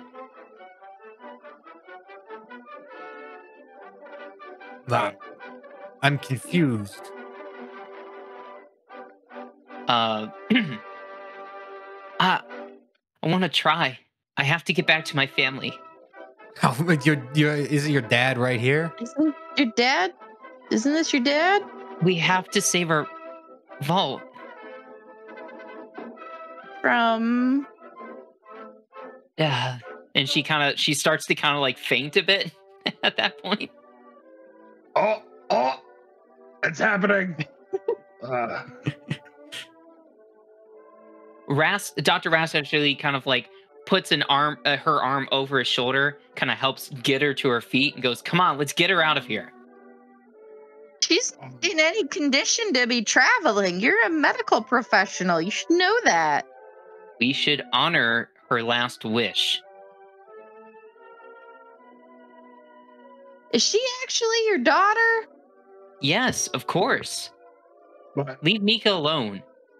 can I eat her after she dies? She said yes twice. Absolutely not. And Mika's just kind of like nodding her head at you. Yeah. Get me out of here, big guy. And I promise you I'll eat my flesh. And with that, Wham Bam like picks her up in his arms Yeah. and starts like walking outside. Okay. All right. So let's move you guys back to the hallway. Boop-doo. So, as you guys come out of the hallway, we'll go ahead and kind of put you guys right there. Let me get Mika on the board. There she is. Wham Bam will put you in front of the door. So we'll just kind of say you guys are kind of in front of the door. So, what happens next? So as you exit out into the hallway, I am going to Let's see here. Spend 3 AP. There's something I can do by spending 3 AP, so I'm going to do that. So there goes my AP. And what happens is, as you guys exit this hallway, there is something that happens. Let me go ahead and read this little blurb. At the far end of the hall, a floating Mr. Gutsy, a robot, appears from around the corner. The machine is a spherical bot with 3 ocular devices extending from its top and 3 heavily armed mechanical tendrils stretching out from its base. It spins around in a circle, focusing its camera-like eyes on you, and a deafening alarm rings throughout the hall. None of you are a Mr. Handy, so he immediately attacks you guys. So let's go ahead and begin combat and get into initiative order. So let's see. Yeah, so we'll go to there. Let me add Mr. Gutsy to the top of this. Raider's not on there. So basically what I did there is that it allowed me to spend 8 action points to add tension and drama to the scene. And that was having a Mr. Gutsy who was on a patrol basically show up to the scene. So that's what kind of happened there, if that makes sense to everybody. Mhm. So let me go ahead. Sorry, I'm trying to... He's not down there. It was Roll20 was acting up. Okay, cool. So he is in the turn order. Let me get to his stat block. His initiative is 17. It's really high. And let me go ahead also... Oh, both of them are... I'm gonna have to double check on how to resolve ties. I think it's a roll off, but I'll double check. Basically, if you remember, when we were doing the initiative and combat in the last scenario, I used circles to demonstrate the different areas. So you can do that. That's a way to do it. But another way to do it is basically by drawing lines to separate out areas on the map. So if you see here, I've drawn kind of like 4 different sections. So there's this top section that Mr. Gutsy's in. There's the area in front of the door. There's this area that has the tripwire or the deactivated tripwire, and then the elevator. You can think of these as 3 different areas as the long area of the hallway. So when we're calculating distance, like weapons and that kind of effect, that's what's going to affect like all of that stuff kind of being in there. Okay? So basically you're starting one area outside of Mr. Gutsy, which would be a medium range for most weapons and everything. Does that make sense from everybody? It's just a different way to kind of demonstrate on the map, kind of like how the areas work. I've seen it demonstrated with like the circles and then also drawing lines on the map. And I kind of like how this is done too. And this is how it kind of encourages you to play out this scene. So. Right. Let me go ahead. Sorry, I got to double check on how in initiative, how ties kind of play out. Because I absolutely forget how ties work out. And Dr. Rast and Mr. Gutsy tied for their initiative. So let's see here. Initiative. List all the characters' initiative. Yeah. Okay. But what is for the tying? Let's see. From highest to lowest, initiative rounds. If there is a tie, the GM decides which character or creature goes first. So if I decide then, I'm probably going to say Mr. Gutsy, just because he kind of spotted you guys and kind of X out from there. So we'll go ahead and start with Mr. Gutsy. His weapons. Spencer. So Yes, just go as a ahead. heads up, remember in Roll20, when you're pulling up initiative at a different scene, our tokens are not there in the initiative order. Oh, it shows it for me. Let me go Right. ahead and re-add you guys. I'm sorry about that. All right. Because it has the tokens that are in the other scene in the initiative order right now, not our current tokens. Perfect. You're supposed to fill it in. I click that button. It did not want to fill it in. It No. just posted a bunch of times in the chat. And it said we wanted to send the result of this roll to the turn tracker, but no token was selected. Yeah. Ah, And Wham Bam is 9 here. I'll add that in for you. There we go. thank you. Okay. Now, Mr. Gutsy is supposed to go first, but if you guys remember, I believe Blair, you have 1 luck remaining, but you guys can use luck to take your initiative, your So- turn. Yes. So real quick. Yeah. Because if I remember right, the rules say that whoever initiates combat gets a round, and then you go into initiative. So, Yes. not to make it harder for ourselves, but Mr. Gutsy technically gets to go twice here, right? That is correct, actually. So let's go ahead and play that out. And does luck get to supersede that initial round of combat? That initial round that the combat initiator gets? I don't think so. Yeah, that's what I think. Yeah, That's fine. I'm not sure if there's any specific rules on it, but I would say since that's kind of like, hey, you take a turn outside of combat and then combat kind of begins, I think luck doesn't affect that. It sounds like luck only affects the normal turn order. So, that's how I would rule it, at least. So in that case, Mr. Gutsy is going to take a minor action to aim and a major action to do a he has a pistol, so his 3 appendages is a pincer, a flamer, and a 10mm auto pistol. So he is gonna aim with his auto pistol and take a shot with that. His target number is 11, and he's probably going to aim. So you led out the charge first. Wham Bam did, right Dan? So he's Wham Bam, if you remember, Wham Bam's holding Mika. in Yeah. his So I think because you're the biggest and the most prominent target, he will probably aim at you first. So he'll What's my go ahead. capacity to use her as a meat shield. That is definitely a possibility if you want to do that. Yeah, okay. Okay, all right. So if you hoist her in front of you, Are you doing that? Yeah. Anyway. Not gonna be pleased with you.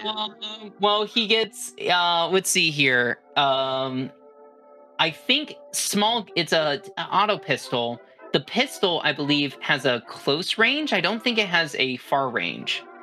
Let's see here. Is that in here? Oh, its range is close. So yeah, its current difficulty is +1, and your normal difficulty is 1. So that's a +2. So he misses. So he takes a shot. It misses, but he does get to re-roll one of his dice because he aimed. So he's going to re-roll that 15. And he got a 10.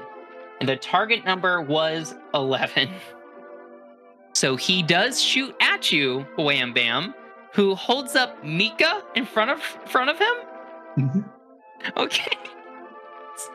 Let's roll that damage. That is 5 damage dice. Oh boy. Okay, that's 1, 2, 3, 4, 5, 6 damage. And an effect. Does he have an effect on that pistol? No, he doesn't have an. Actually, hold on. It says close quarters, reliable, and burst. Let me look up what burst is. Oh no, I'm worried about Mika. I really am. But that was your choice, Dan. Let's see here. I thought she was dying. Yeah, she was. So, Oh gosh, hold on. I gotta find the right page for all of the. Oh, should I not be using her as a meat shield? I mean, here we go. Okay, let's see here. Piercing. Let's see. It was burst. The attack may hit 1 additional target within close range. Oh, close range, the primary target for each effect rolled. Each additional target costs 1 additional shot from the weapon. Okay, so that means may hit 1 additional target. So, okay. It says the attack may hit 1 additional target within close range. So the target was Mika. You are Dan. You are within close range of Mika, so it may hit you as well. So I'm guessing that, let's see, each additional target costs one additional shot from the weapon. I'm guessing I roll 5 more dice to like do damage to you. I think that's what that means. Is how I'm reading Burst here on page 88 of the rule book. Is that it sounds like it just hits another target within close range. So I'm guessing I just roll the damage out to hit you. Well, what would make kind of maybe more sense to me is if it's not like you're doing multiple, it doesn't say you're taking multiple shots. I mean, No. like if it's one action, I think it's one set of dice rolls, and then I think you may choose to dish out the damage between the two parties as you want. I bet it's with fire rate. Yeah, because the fire rate of the pistol is 4. And if we remember, it adds 1 combat die for each up to the 4, but you have to spend ammo for it. Right. So he'll probably just spend 2 extra ammo. So what that means is if you're worried about Mika, you can have it hit Wham Bam instead of Mika. Right? Yeah. That sounds right. But I am. You said you were holding her up as a meat shield. Yeah. I don't know how much a dying human woman can cover of a super mutant. Yeah. Partial. Some of it. Maybe like 2 dice worth. That's what I'm going to say. I'm going to say he's going to hit 2 dice to you as he spends additional ammo to fire his 10mm auto pistol at you, Dan. At Wham Bam, I should say. So he will roll that, and they're both blanks. 4s do not count for damage because 3 4s is 0 damage. So he does additional shots, but does not hit you. And then that was his turn. So, now it's his next turn, right? Now it's his next turn. I want to spend a point of luck. Okay, all right. Wham Bam spends his point of luck to take his turn early. Sorry, guys. Go for it, dude. Cut into the front of the line. I use my minor action to drop the meat. You're not even referring to her by name anymore. You're just meat shield gone. She didn't tell me her name. Use my minor action to drop the meat shield. I use my major action to use, drumroll, my perk, Pain Train. And if you remember from last session, Pain Train lets me use my major action to both move and attack in the same turn. So basically, what it lets me do is, instead of using my minor action to move, I was able to use it to drop her. If I didn't have anyone in my arms, I could have aimed, per se. Yeah. And now I'm doing that, and if I remember right, I think it's an unarmed attack. Perks. You may charge as a major action if you are wearing power armor or super mutant. This is a movement action. You may not move or sprint in the same turn. When you take this action, you move into the reach of an enemy within medium range and make a strength plus athletics test with a difficulty of 2. If you succeed, the enemy suffers damage equal to your normal unarmed damage and is knocked prone. Perfect. So I will make a strength plus athletics test. Remember, it is a tag skill. Mm-hmm. Bam. I hit. Perfect. Yeah, his defense is only 1. So yeah, you definitely. What is unarmed damage? I don't know what my normal unarmed damage is. Yeah, let's double check on that because I know you get additional damage for melee, just from melee and stuff like that. Let's double check to see how exactly.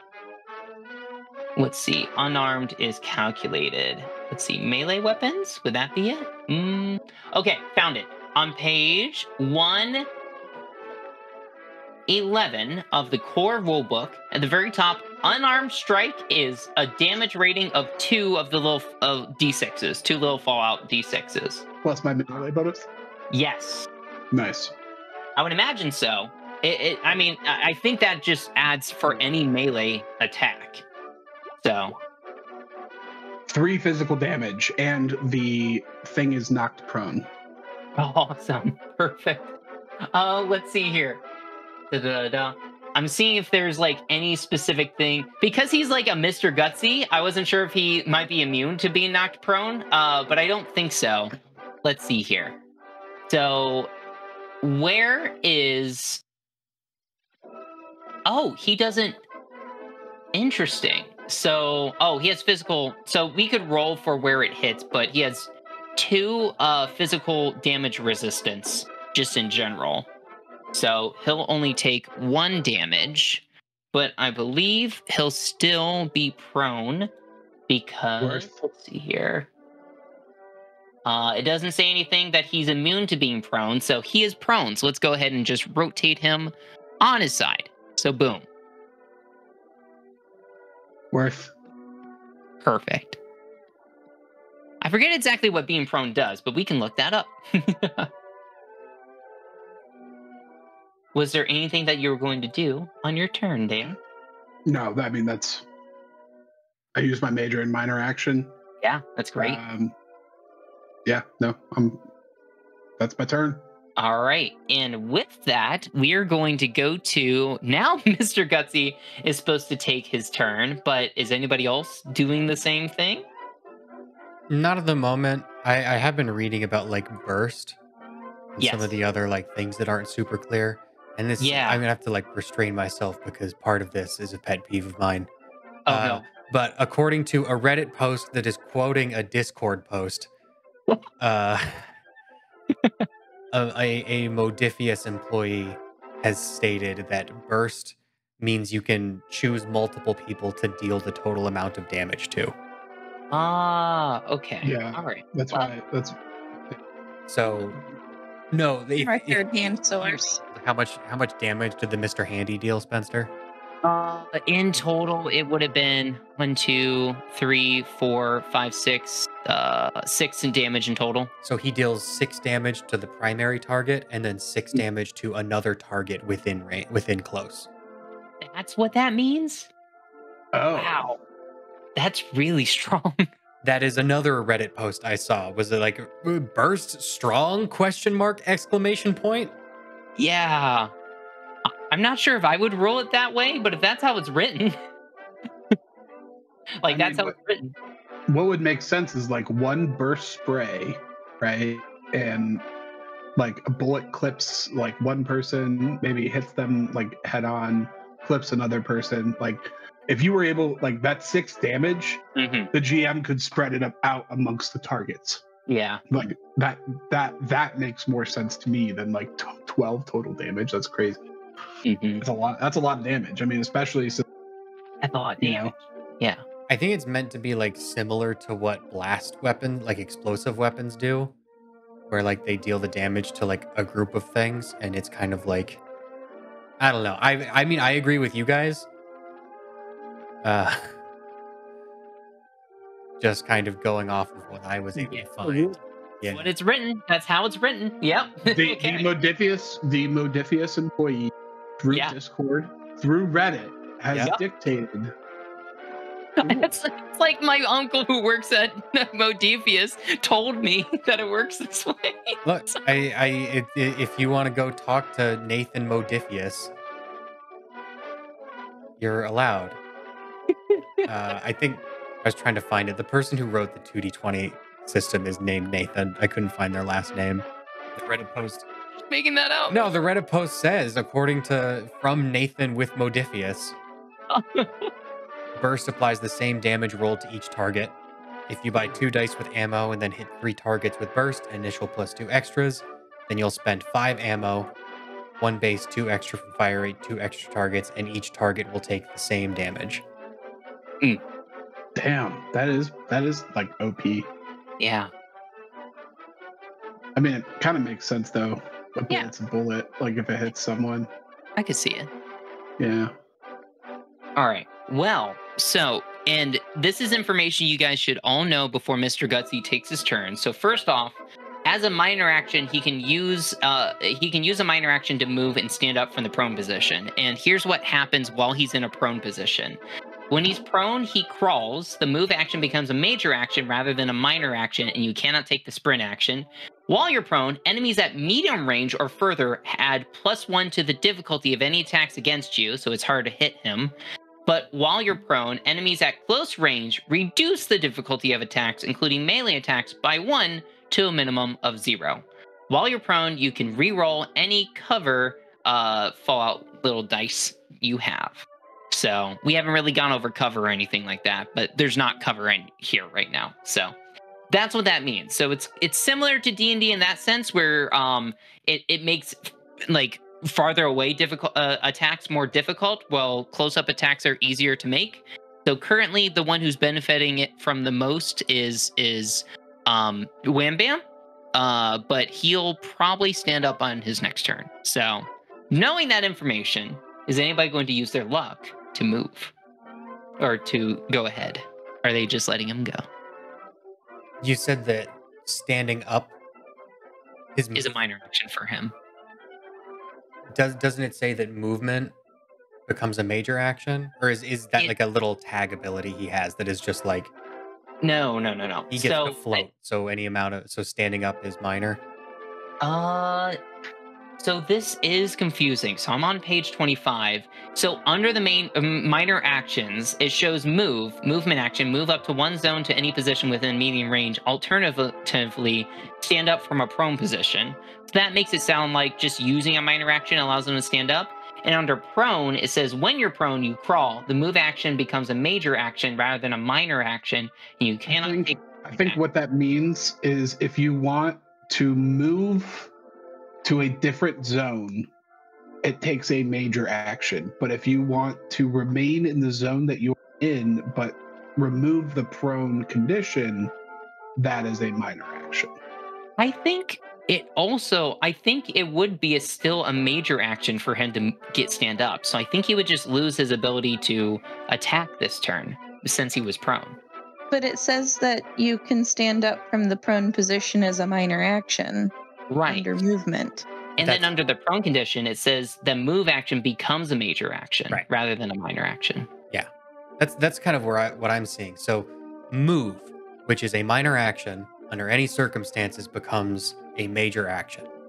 Mm-hmm. One of the things you can do with the move minor action, parentheses, now a major action because he's prone, is stand up.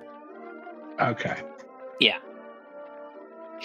So there's no variation standing up, moving to another zone. Yeah, both would be a major action. Yes, moving to a zone within medium range or standing up from a prone position is all encompassed by the move minor action. Yeah. Right. Which has been converted to major by prone. Yep. That could be worded better. Get on it, Nathan. Discussion. Yeah. Just a little bit. But basically, yeah. So it sounds like if he is going next, he's going to use his major action to stand up. So with that, he will do so. And I think that's all he can do. So that's what he'll do. Next up, we have Dr. Rast. And Dr. Rast is going to go over to Mika, pick her up, and start moving her towards the elevator. He yells out at specifically Wham Bam, "You son of a bitch," and then says, "I'm getting out of here."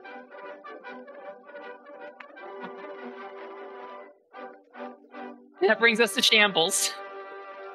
I shoot the doctor. Oh.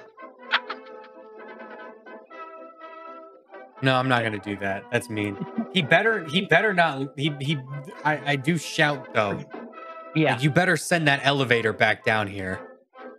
I don't want to have. I'll hold the door. You be quick. I don't want to have to do no call the elevator if I need to get out of here.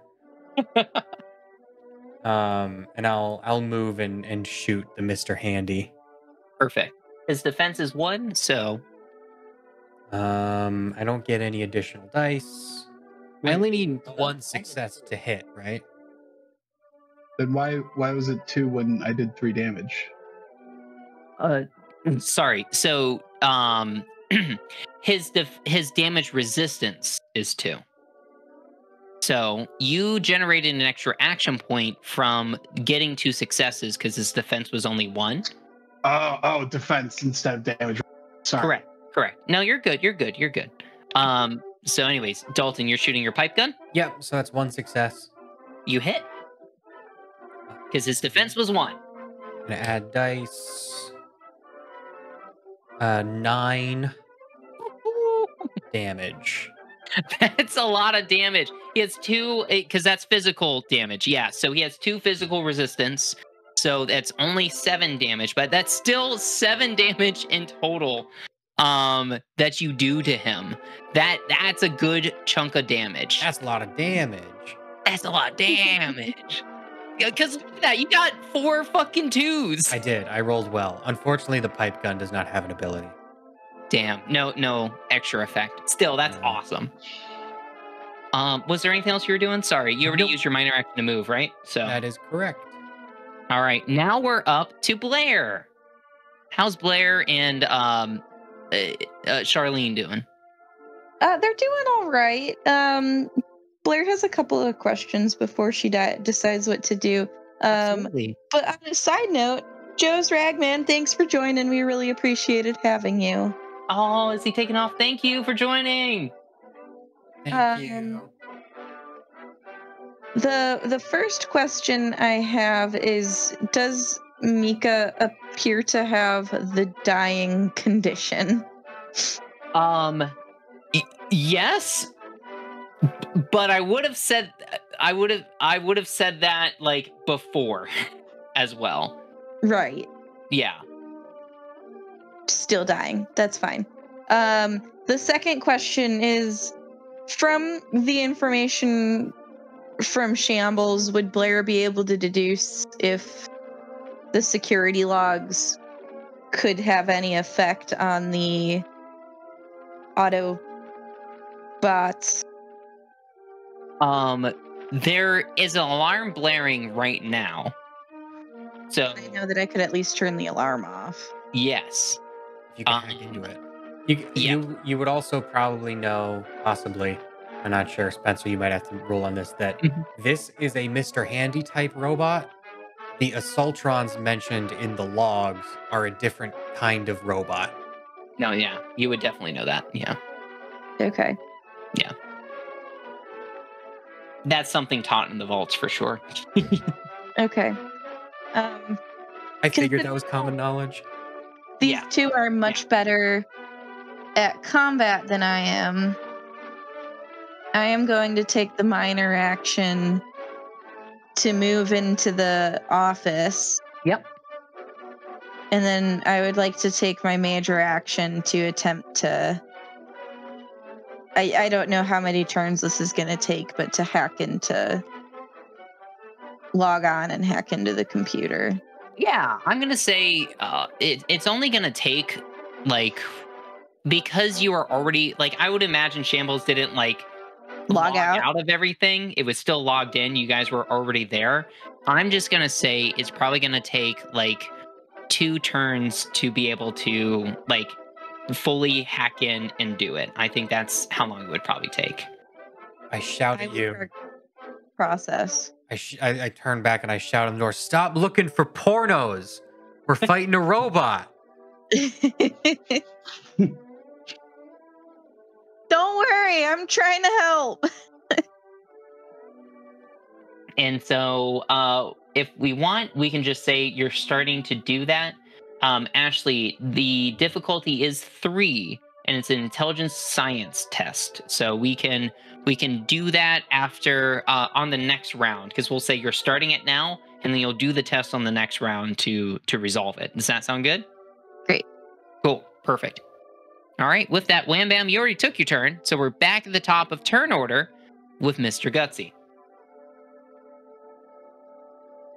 Once again, if anybody wanted to use their luck to skip ahead in turn order, well, you can do that. Yeah, I'll use another luck point. Why not? Okay.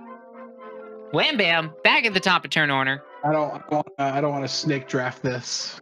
I want to do this just right. I want my initiative to be Good. Darn it. And I'm just making up noise while I get my character sheet pulled up To do some damage. so I can do a melee weapons attack with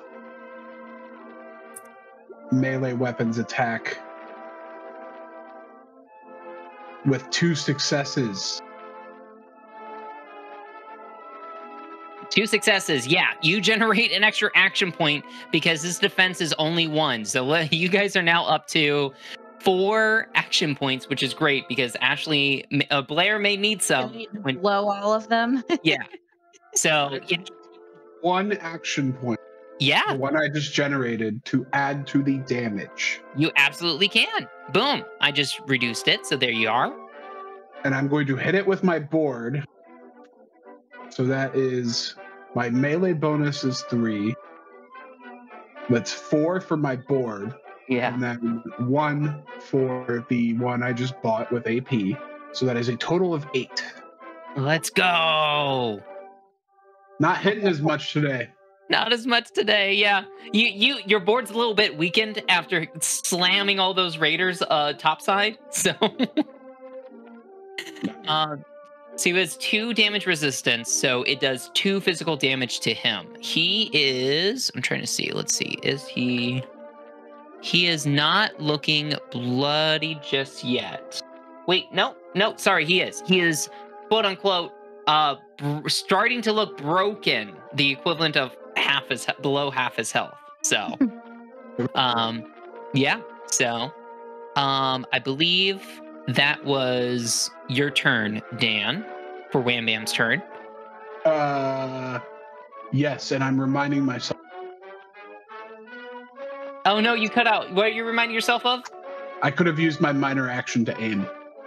I mean, yeah, but that just re-rolled one of your D20 rolls, and you got successes on both of them. I guess you could have got more successes, yeah, but either way. True. Yeah. Anyway. Yeah. That's my turn. All right, it's going to be Mr. Gutsy's turn unless somebody uses luck. So Mr. Gutsy is probably going to do his Flamer energy weapon. So that is a perception plus energy weapon roll for him. His target number is 12. It's a close range of 3, or it's a close range. I meant to say 3 persistent energy damage. Which I'm not sure what persistent energy damage is. I wonder if that stays on you unless you put it out. I'll have to look that up. But let's go ahead and roll his. I'm going to add an action point to his roll because he is going to target. Let's see here. He's going to target probably just Wham Bam still. Let's see here. Fun. Well, actually, he's going to probably target Shambles because Shambles did a lot of damage to him. So he's going to roll. Dalton, your defense is 1, correct? That is correct. All right. So his target number was 11. So he definitely hit. He got extra action points. So let's see here. He is going to... He's going to use those action points. Well, So when you get extra action points from the Game Master, does that give you action points? Like when you get extra successes, I mean, does that give you extra action points? it was that way in Dune. I'm not sure if that's true here in Fallout. So let me double check that. So let me go. I'm on page, let's see. Game Master pool, let's see, that's page 19. Just like you, the GM has a pool of their own action points to spend on HP actions. They start with quest. You start the quest 1 AP per player. There's no maximum how many action points in their pool. I don't think so. In Dune, it specifically said that the Game Master, when he rolls for NPCs, they gain action points. But it seems like the only way I get action points is at the beginning of quests and when you guys buy dice, as far as I'm reading. Because that's what I was remembering. I don't remember reading it. So I don't think I do, currently. From where I'm Something that we're allowed to give you dice. Yes. So if you want extra dice on a roll, instead of using your action points, you can give me the same amount as it would cost.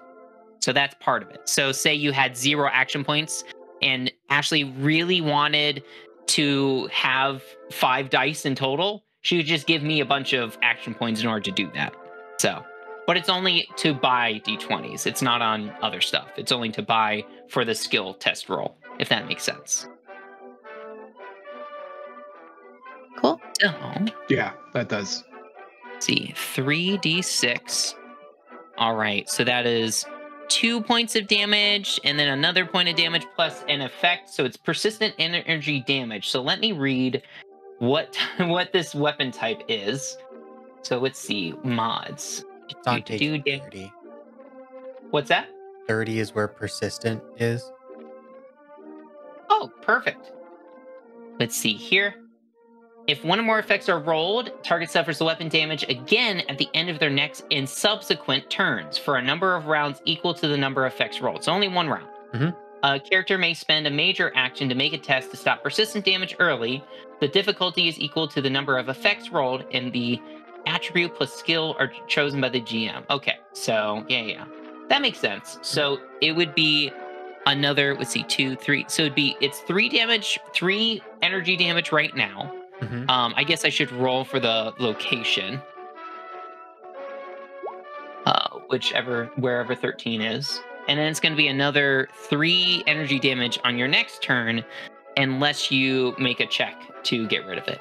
That's to my right arm.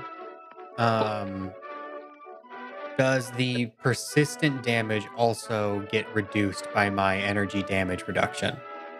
I believe so. Okay. I think however damage is done to you, it's always reduced by whatever damage reduction you have, damage resistance you have. Well, my drifter clothes have 2 energy damage reduction, so Let's go. I'm just gonna tank it.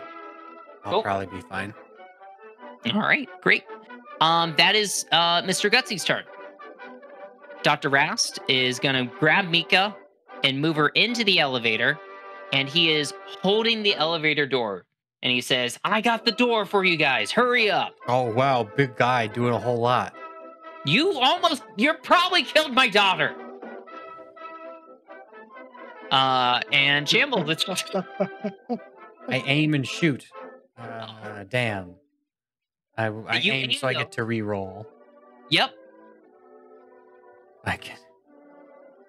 Unfortunately, I wish there was a button to re-roll one of these dice.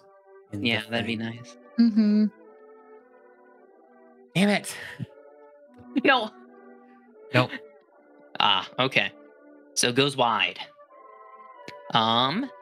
Next up, okay.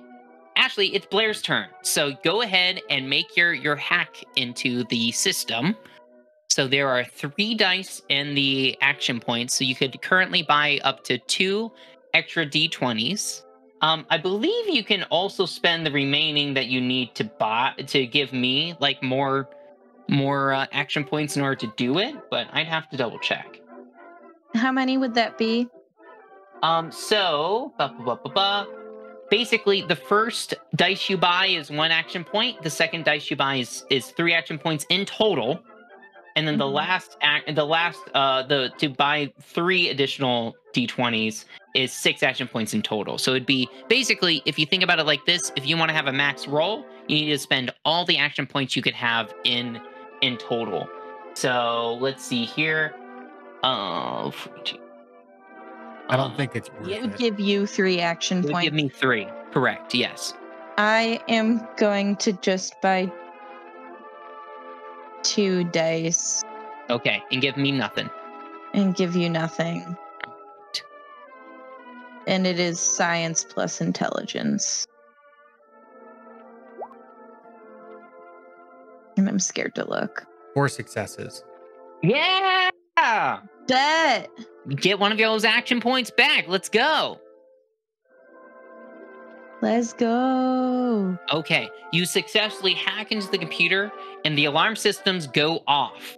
While the Mr. Gutsy is still out there, you can imagine that if there was any kind of patrolling assaultrons, they probably have been. They are no longer coming to where you guys are. Awesome. Would you like to use... Yes, go ahead. Assuming that was my major action, correct? Yes. I guess I'll use my minor action to go back into the hallway. You do so, yeah. And then that will be my turn. Great. All right, and then Wham Bam already took his turn by using luck. We're back at the top of turn order with Mr. Gutsy. Once again, Wham Bam, do you have any luck left? Well, would have it. I do have a point left. You gonna go again at the very top? Yeah, might as well. Keep it going. I'm going to aim. Yes. With my board. Yes. Kind of wind up, just like I'm gonna hit him. I don't know how you aim with a board. You never watched baseball? It's where you like point. That's a hit. You point past the outfield. Oh, okay. Wind up. That 19. And that 19 re-rolls into another hit. Let's go! Generating a point. I would like to use that AP. Yes. That's the damage. Do so. I'm rolling. I'm firing my laser orcs.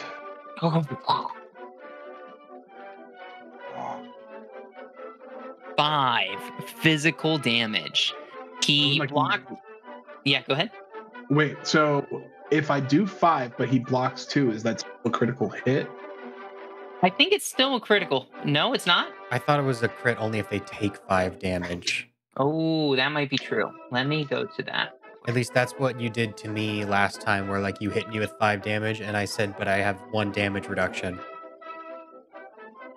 And then it was only 4, and you're like, okay, it's not a critical hit then. That sounds right. Whenever a character suffers 5 or more damage in 1 hit, after reductions from damage resistance. Yeah. So there we go. Which, did he take a critical hit when I hit him in the, like, directly in the circuits with, like, the 9 damage I hit him with? It ended up being 7 damage? I don't think so. So we should roll that real quick.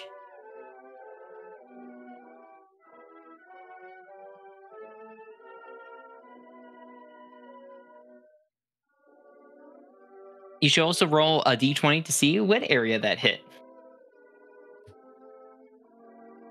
18. Wait, me? No, me. No. And I Dan too, probably, right? Yeah. Well, we got it after reductions from damage resistance, is what the wording says. So, sorry, I think we need to back up and you should direct your question more directly. yeah, okay. So, Dan does not get a critical hit. Yes. Because 5 or more damage in 1 hit after reductions from damage resistance. So while he rolled 5 physical damage, it's reduced by 2 down to 3. So it does not do a critical hit. However, Dalton, Shamble definitely got a critical hit earlier that we should have rolled for. And so you rolled an 18. Let's figure out where that area is. That is the right leg.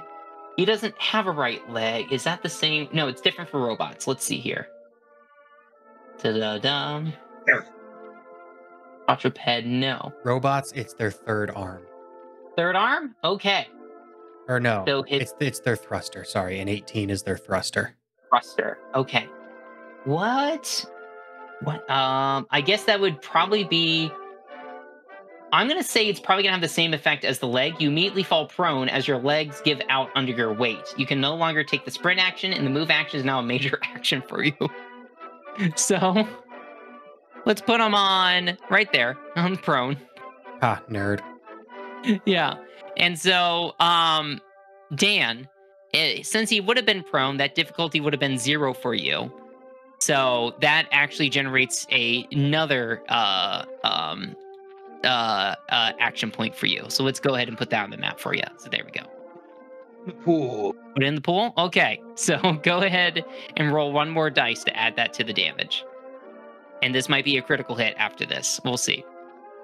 Oh, you want me to... Oh, I meant... Okay, I could use it now. Yeah, Oh, just sure. put it... Oh, you meant just put it in the action point pool. We can do that. No, your idea better. Wait. I rolled a D. No, I didn't. D6. D6. Yep. Sorry, we're working backwards. Oh, that was Didn't matter. That's okay. That's okay. We were still going through it. So, anyways, yes. So now that we have that settled, his thruster is out. So I think he no longer No, can take I'm his using front luck. move. Yeah. What's that? I'm using luck. Okay, perfect. So now Shambles is going up next after Wham Bam. So go ahead, Shambles.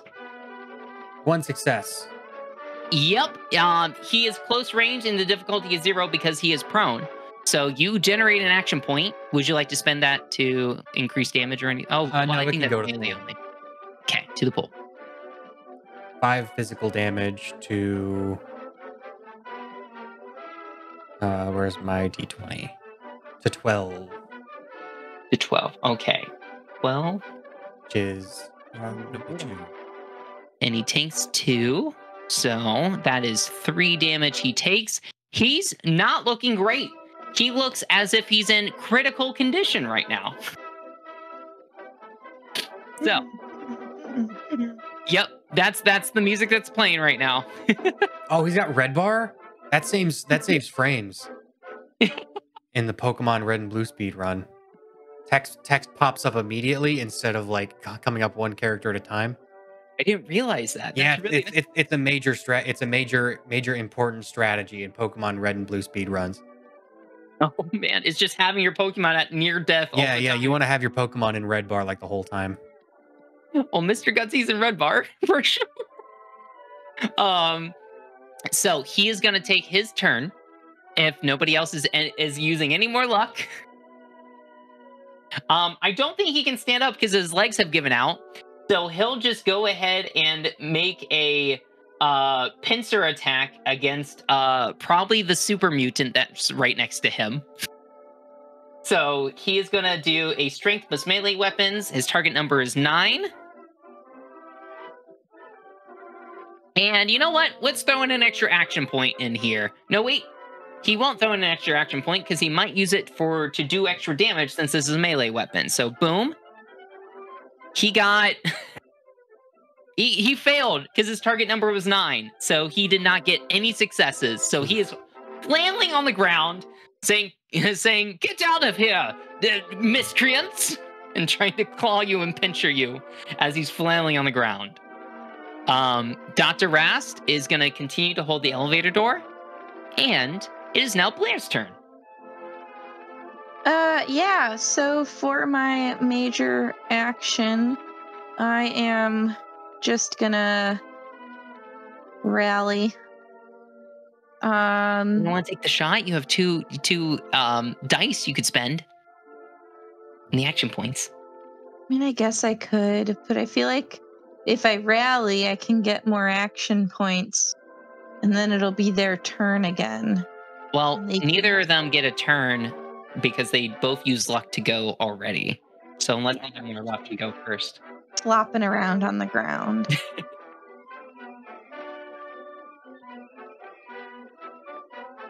I'm gonna rally. Okay, rally for us. I'd like to argue that I'm using charisma and speech because I'm gonna cheer Wham Bam to hit him harder. Yeah, do so. The board.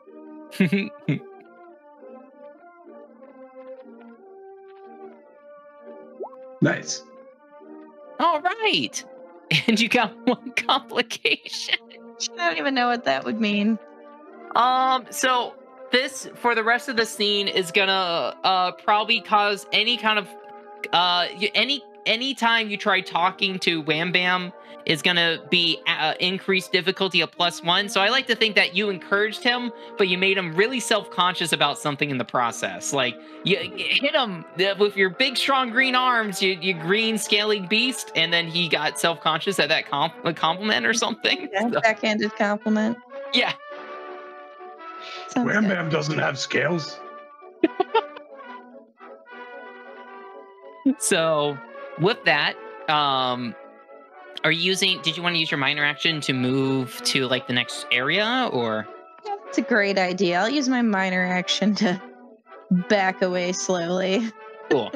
Shambles has already gone, and so has Wham Bam. We're back at the top of turn order with Mr. Gutsy. Is anybody using more luck? I'll do it. Okay, Shambles back at the top. I'll try and put him down, I guess. Aims his pipe gun. In the pipe gun. We've got, Difficulty 0, because he's on the ground flailing. it's still difficulty 0. I believe so. I think it's an injury. So until he takes the time to actually cure the injury, he's stuck that way. Okay. And he's a robot, so it works by very different mechanics. All right, I guess I won't use any action points then. 2 successes. Look at that. Successes. Generate an extra action point if you want to use it. Yeah. 3 physical damage. Wouldn't he generate 2 action points since he had 2 successes and it was a difficulty 0? You are correct, ma'am. So bam. Do you want to use any action points for more combat dice? Only I don't melee think attacks it's- can do that. Yeah, with melee. I misspoke earlier. Oh, okay. Sounds good. So 3 physical damage. He blocks 2 of it, so he takes 1. He's still hanging in there. He's still hanging in. So with in that case, Yeah. let me check something. Where's the core rules and action Yeah. points?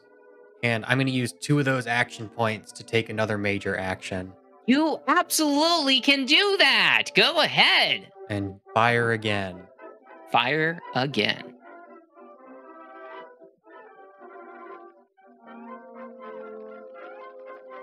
Go. Damn it. Did you aim? Did you- I mean, I aimed, but that was on my last attack. That would have affected my last attack, not this one. Is it still the same turn? I was wondering about the. Well, if that's how it is, That would I make mean, I can double check. it says the first. Oh, the first attack you make this turn. Yep, Yeah. that's it. You are correct. Yep. Well, shucks. Too bad. Yeah, and I'm only allowed to. Do that once. Yeah, I can only do that once. I can't do it again. Damn, that would have been a really cool moment. I would have. But anywho, I fucking folded like a piece of paper. Can't even Bad. finish off one robot. wait a minute. So then Wham Bam uses his last point of, Let's go. and Wham Bam's going to make a melee weapons roll.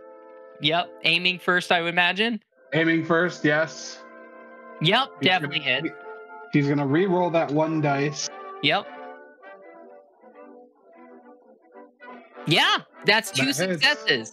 Do you added 2 more to the pool. Did you want to use both of those? I do. All right.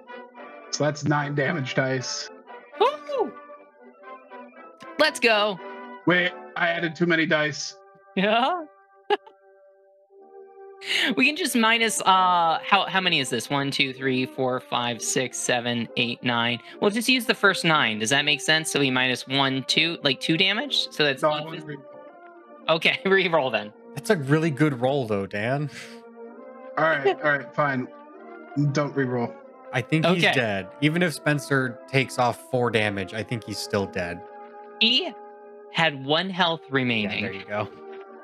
So, Dan, what does this look like as you sink in this 8, well, technically 6 damage into this Mr. Gutsy?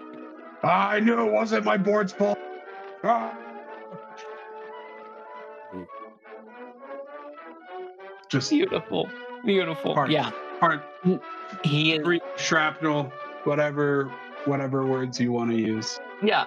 He is a pile of scrap on the ground. And if you like, you can scavenge this if you want. So we're out of combat now. We're out of combat. Turn order's no longer going. Normally, if the alarms were blazing, we would still have to be in combat, but the alarms were turned off. So Does Mr. Gutsy does the Mr. Gutsy what? have a flamer? He does.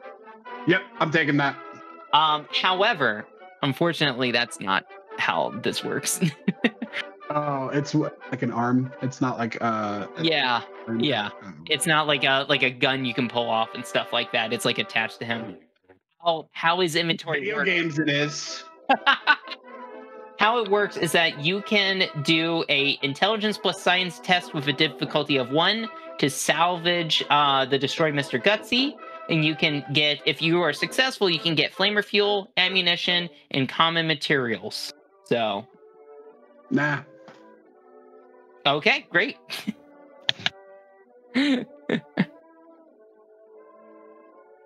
So, yeah, you guys are out of combat. If anybody else wanted to salvage the Mr. Gutsy, they can. Or you guys can ride up in the elevator with Dr. Rast, who is calling out to you right now to get you guys to hurry up and get out of here before the Assaultrons hear you.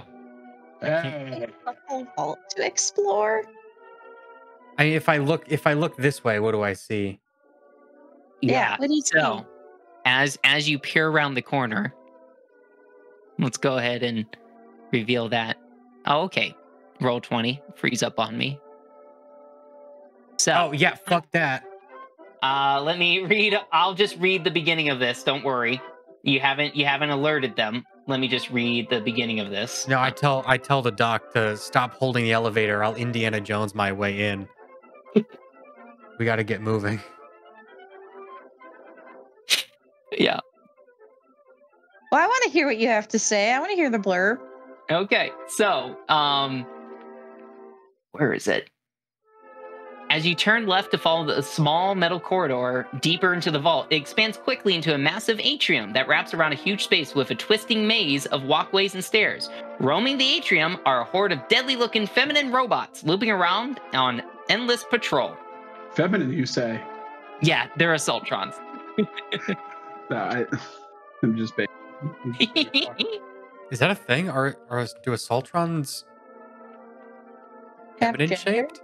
Yeah, I wonder if I can pull up the full image, but yeah. I mean, I guess. That's how they describe them, but yeah. Maybe this isn't a good image that I'm looking at. Okay, I can kind of see it at like an angle because it looks like they have like a fuel canister like in their chest that like kind of like adds like a look boot like shape. they have, yes. And that's the You know image they that- provide me too. They're not that feminine. They're more androgynous. No, I'm finding some pretty feminine art now that I scroll down on Google Images. Oh boy. This is 1950s, Ashley. There's only a couple genders here, and they are feminine and masculine. I have to send you this one offline and mention what it looks like online. Or offline. And with that, so do you guys follow Dr. Rast up in the elevator? Was there anything else to do in that room with the computers? It doesn't appear so. Cool, I'll get in the elevator. Can I try to make another... How many injuries does Mika have? Too many. I'll try to make another first aid. You are welcome to do so. It will not change anything. Great. Is that what is that? A medicine plus what? Medicine perception. Let's just have you kind of do a medicine perception or intelligence medicine if you want. And either or. Well, now I have to check and see which is better. Perception's better.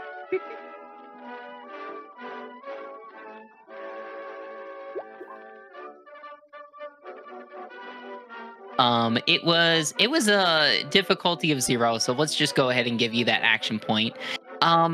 You all of you kind of cram into this elevator, and Dr. Rast is holding on to Mika with like gently, kind of like gingerly, just kind of like whispering to her, saying, "It's gonna be okay. It's gonna be okay." As you kind of come over, you're like, you like slowly put your fingers like on her neck to check her pulse, and it is cold and unresponsive.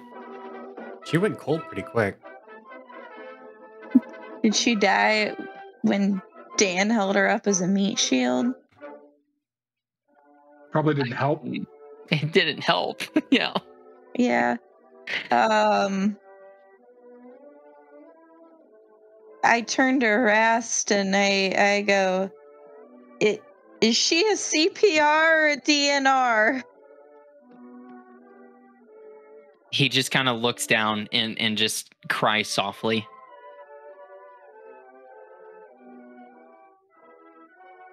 Can I eat her now? Let her go. Dr. Rask gives Wham Bam a very stern and awful look as you guys ascend upwards in the elevator, returning to the entrance of Vault 93. The night is much as the same before, cold with a clear skies that glow with a bright green light from the nearby glowing sea. You see, actually, as you look up, that the raider corpses are grotesquely missing chunks and flesh from an unknown beast that has made a meal of them.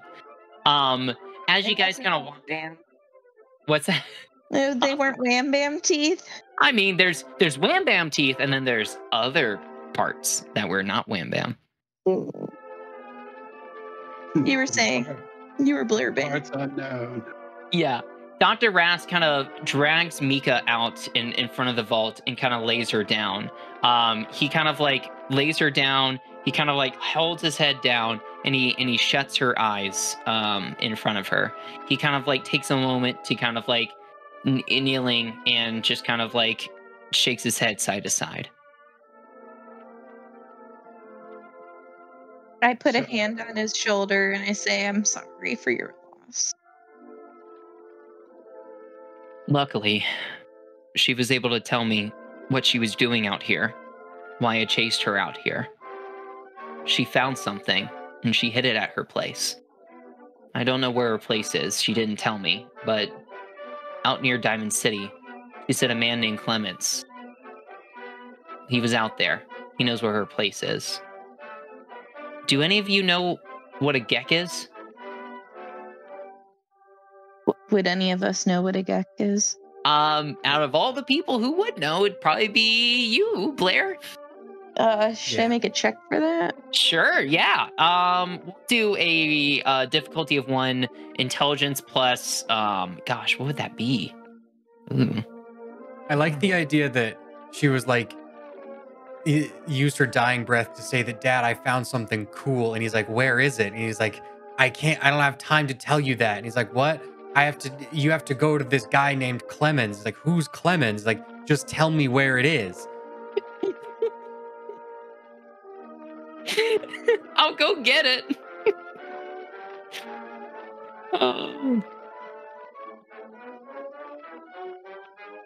And then there's probably a whole discussion of like, well, who's Clemens? Is he your boyfriend? Yeah, Clemens your boyfriend? What's going on? He's like, he lives in Diamond City. And he's like, that you told me you could tell me where he is, but not where the thing is? Just give me your address. Yeah. I'm going to say intelligence plus science. That's what I'm going to say for this.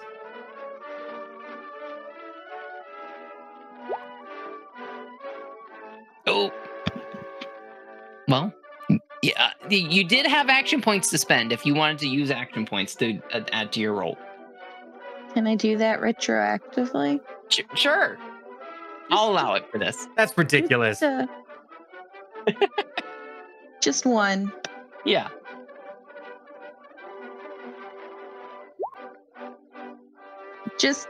I'll just spend my luck.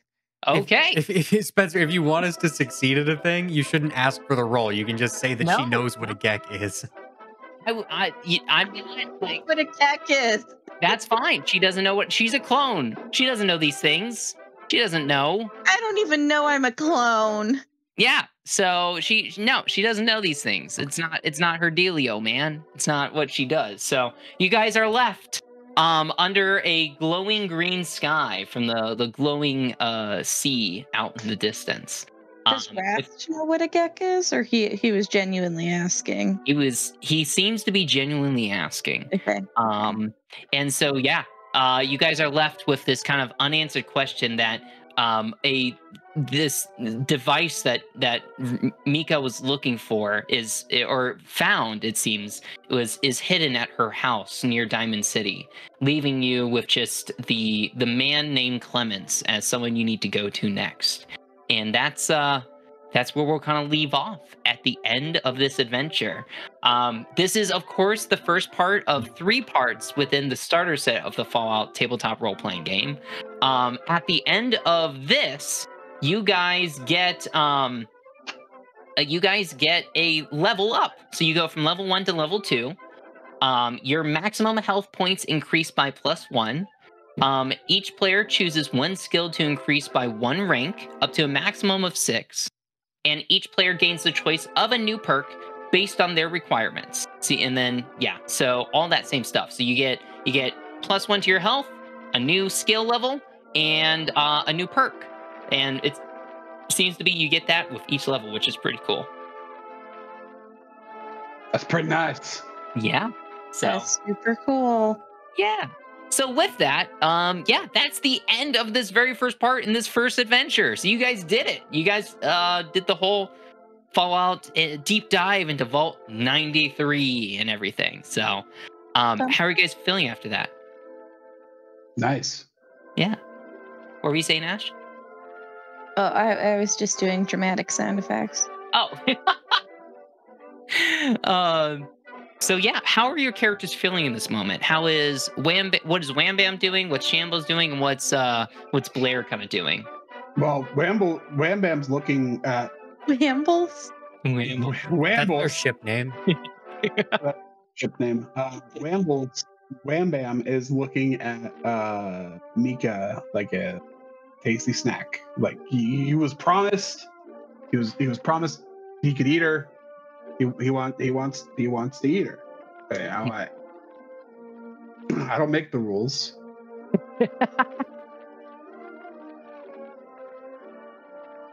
Dr. Rass sees you eyeing Mika now even colder than before, and he just goes, she did say yes, I won't look.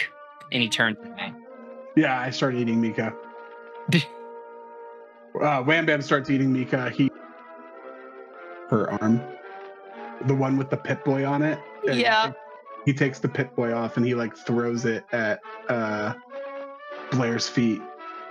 Not intentionally, just Oh my god. Doesn't even cook it beforehand. Man. No. All right. Blair vomits. She just. I know it's a waste of water, but she vomits everywhere a couple times.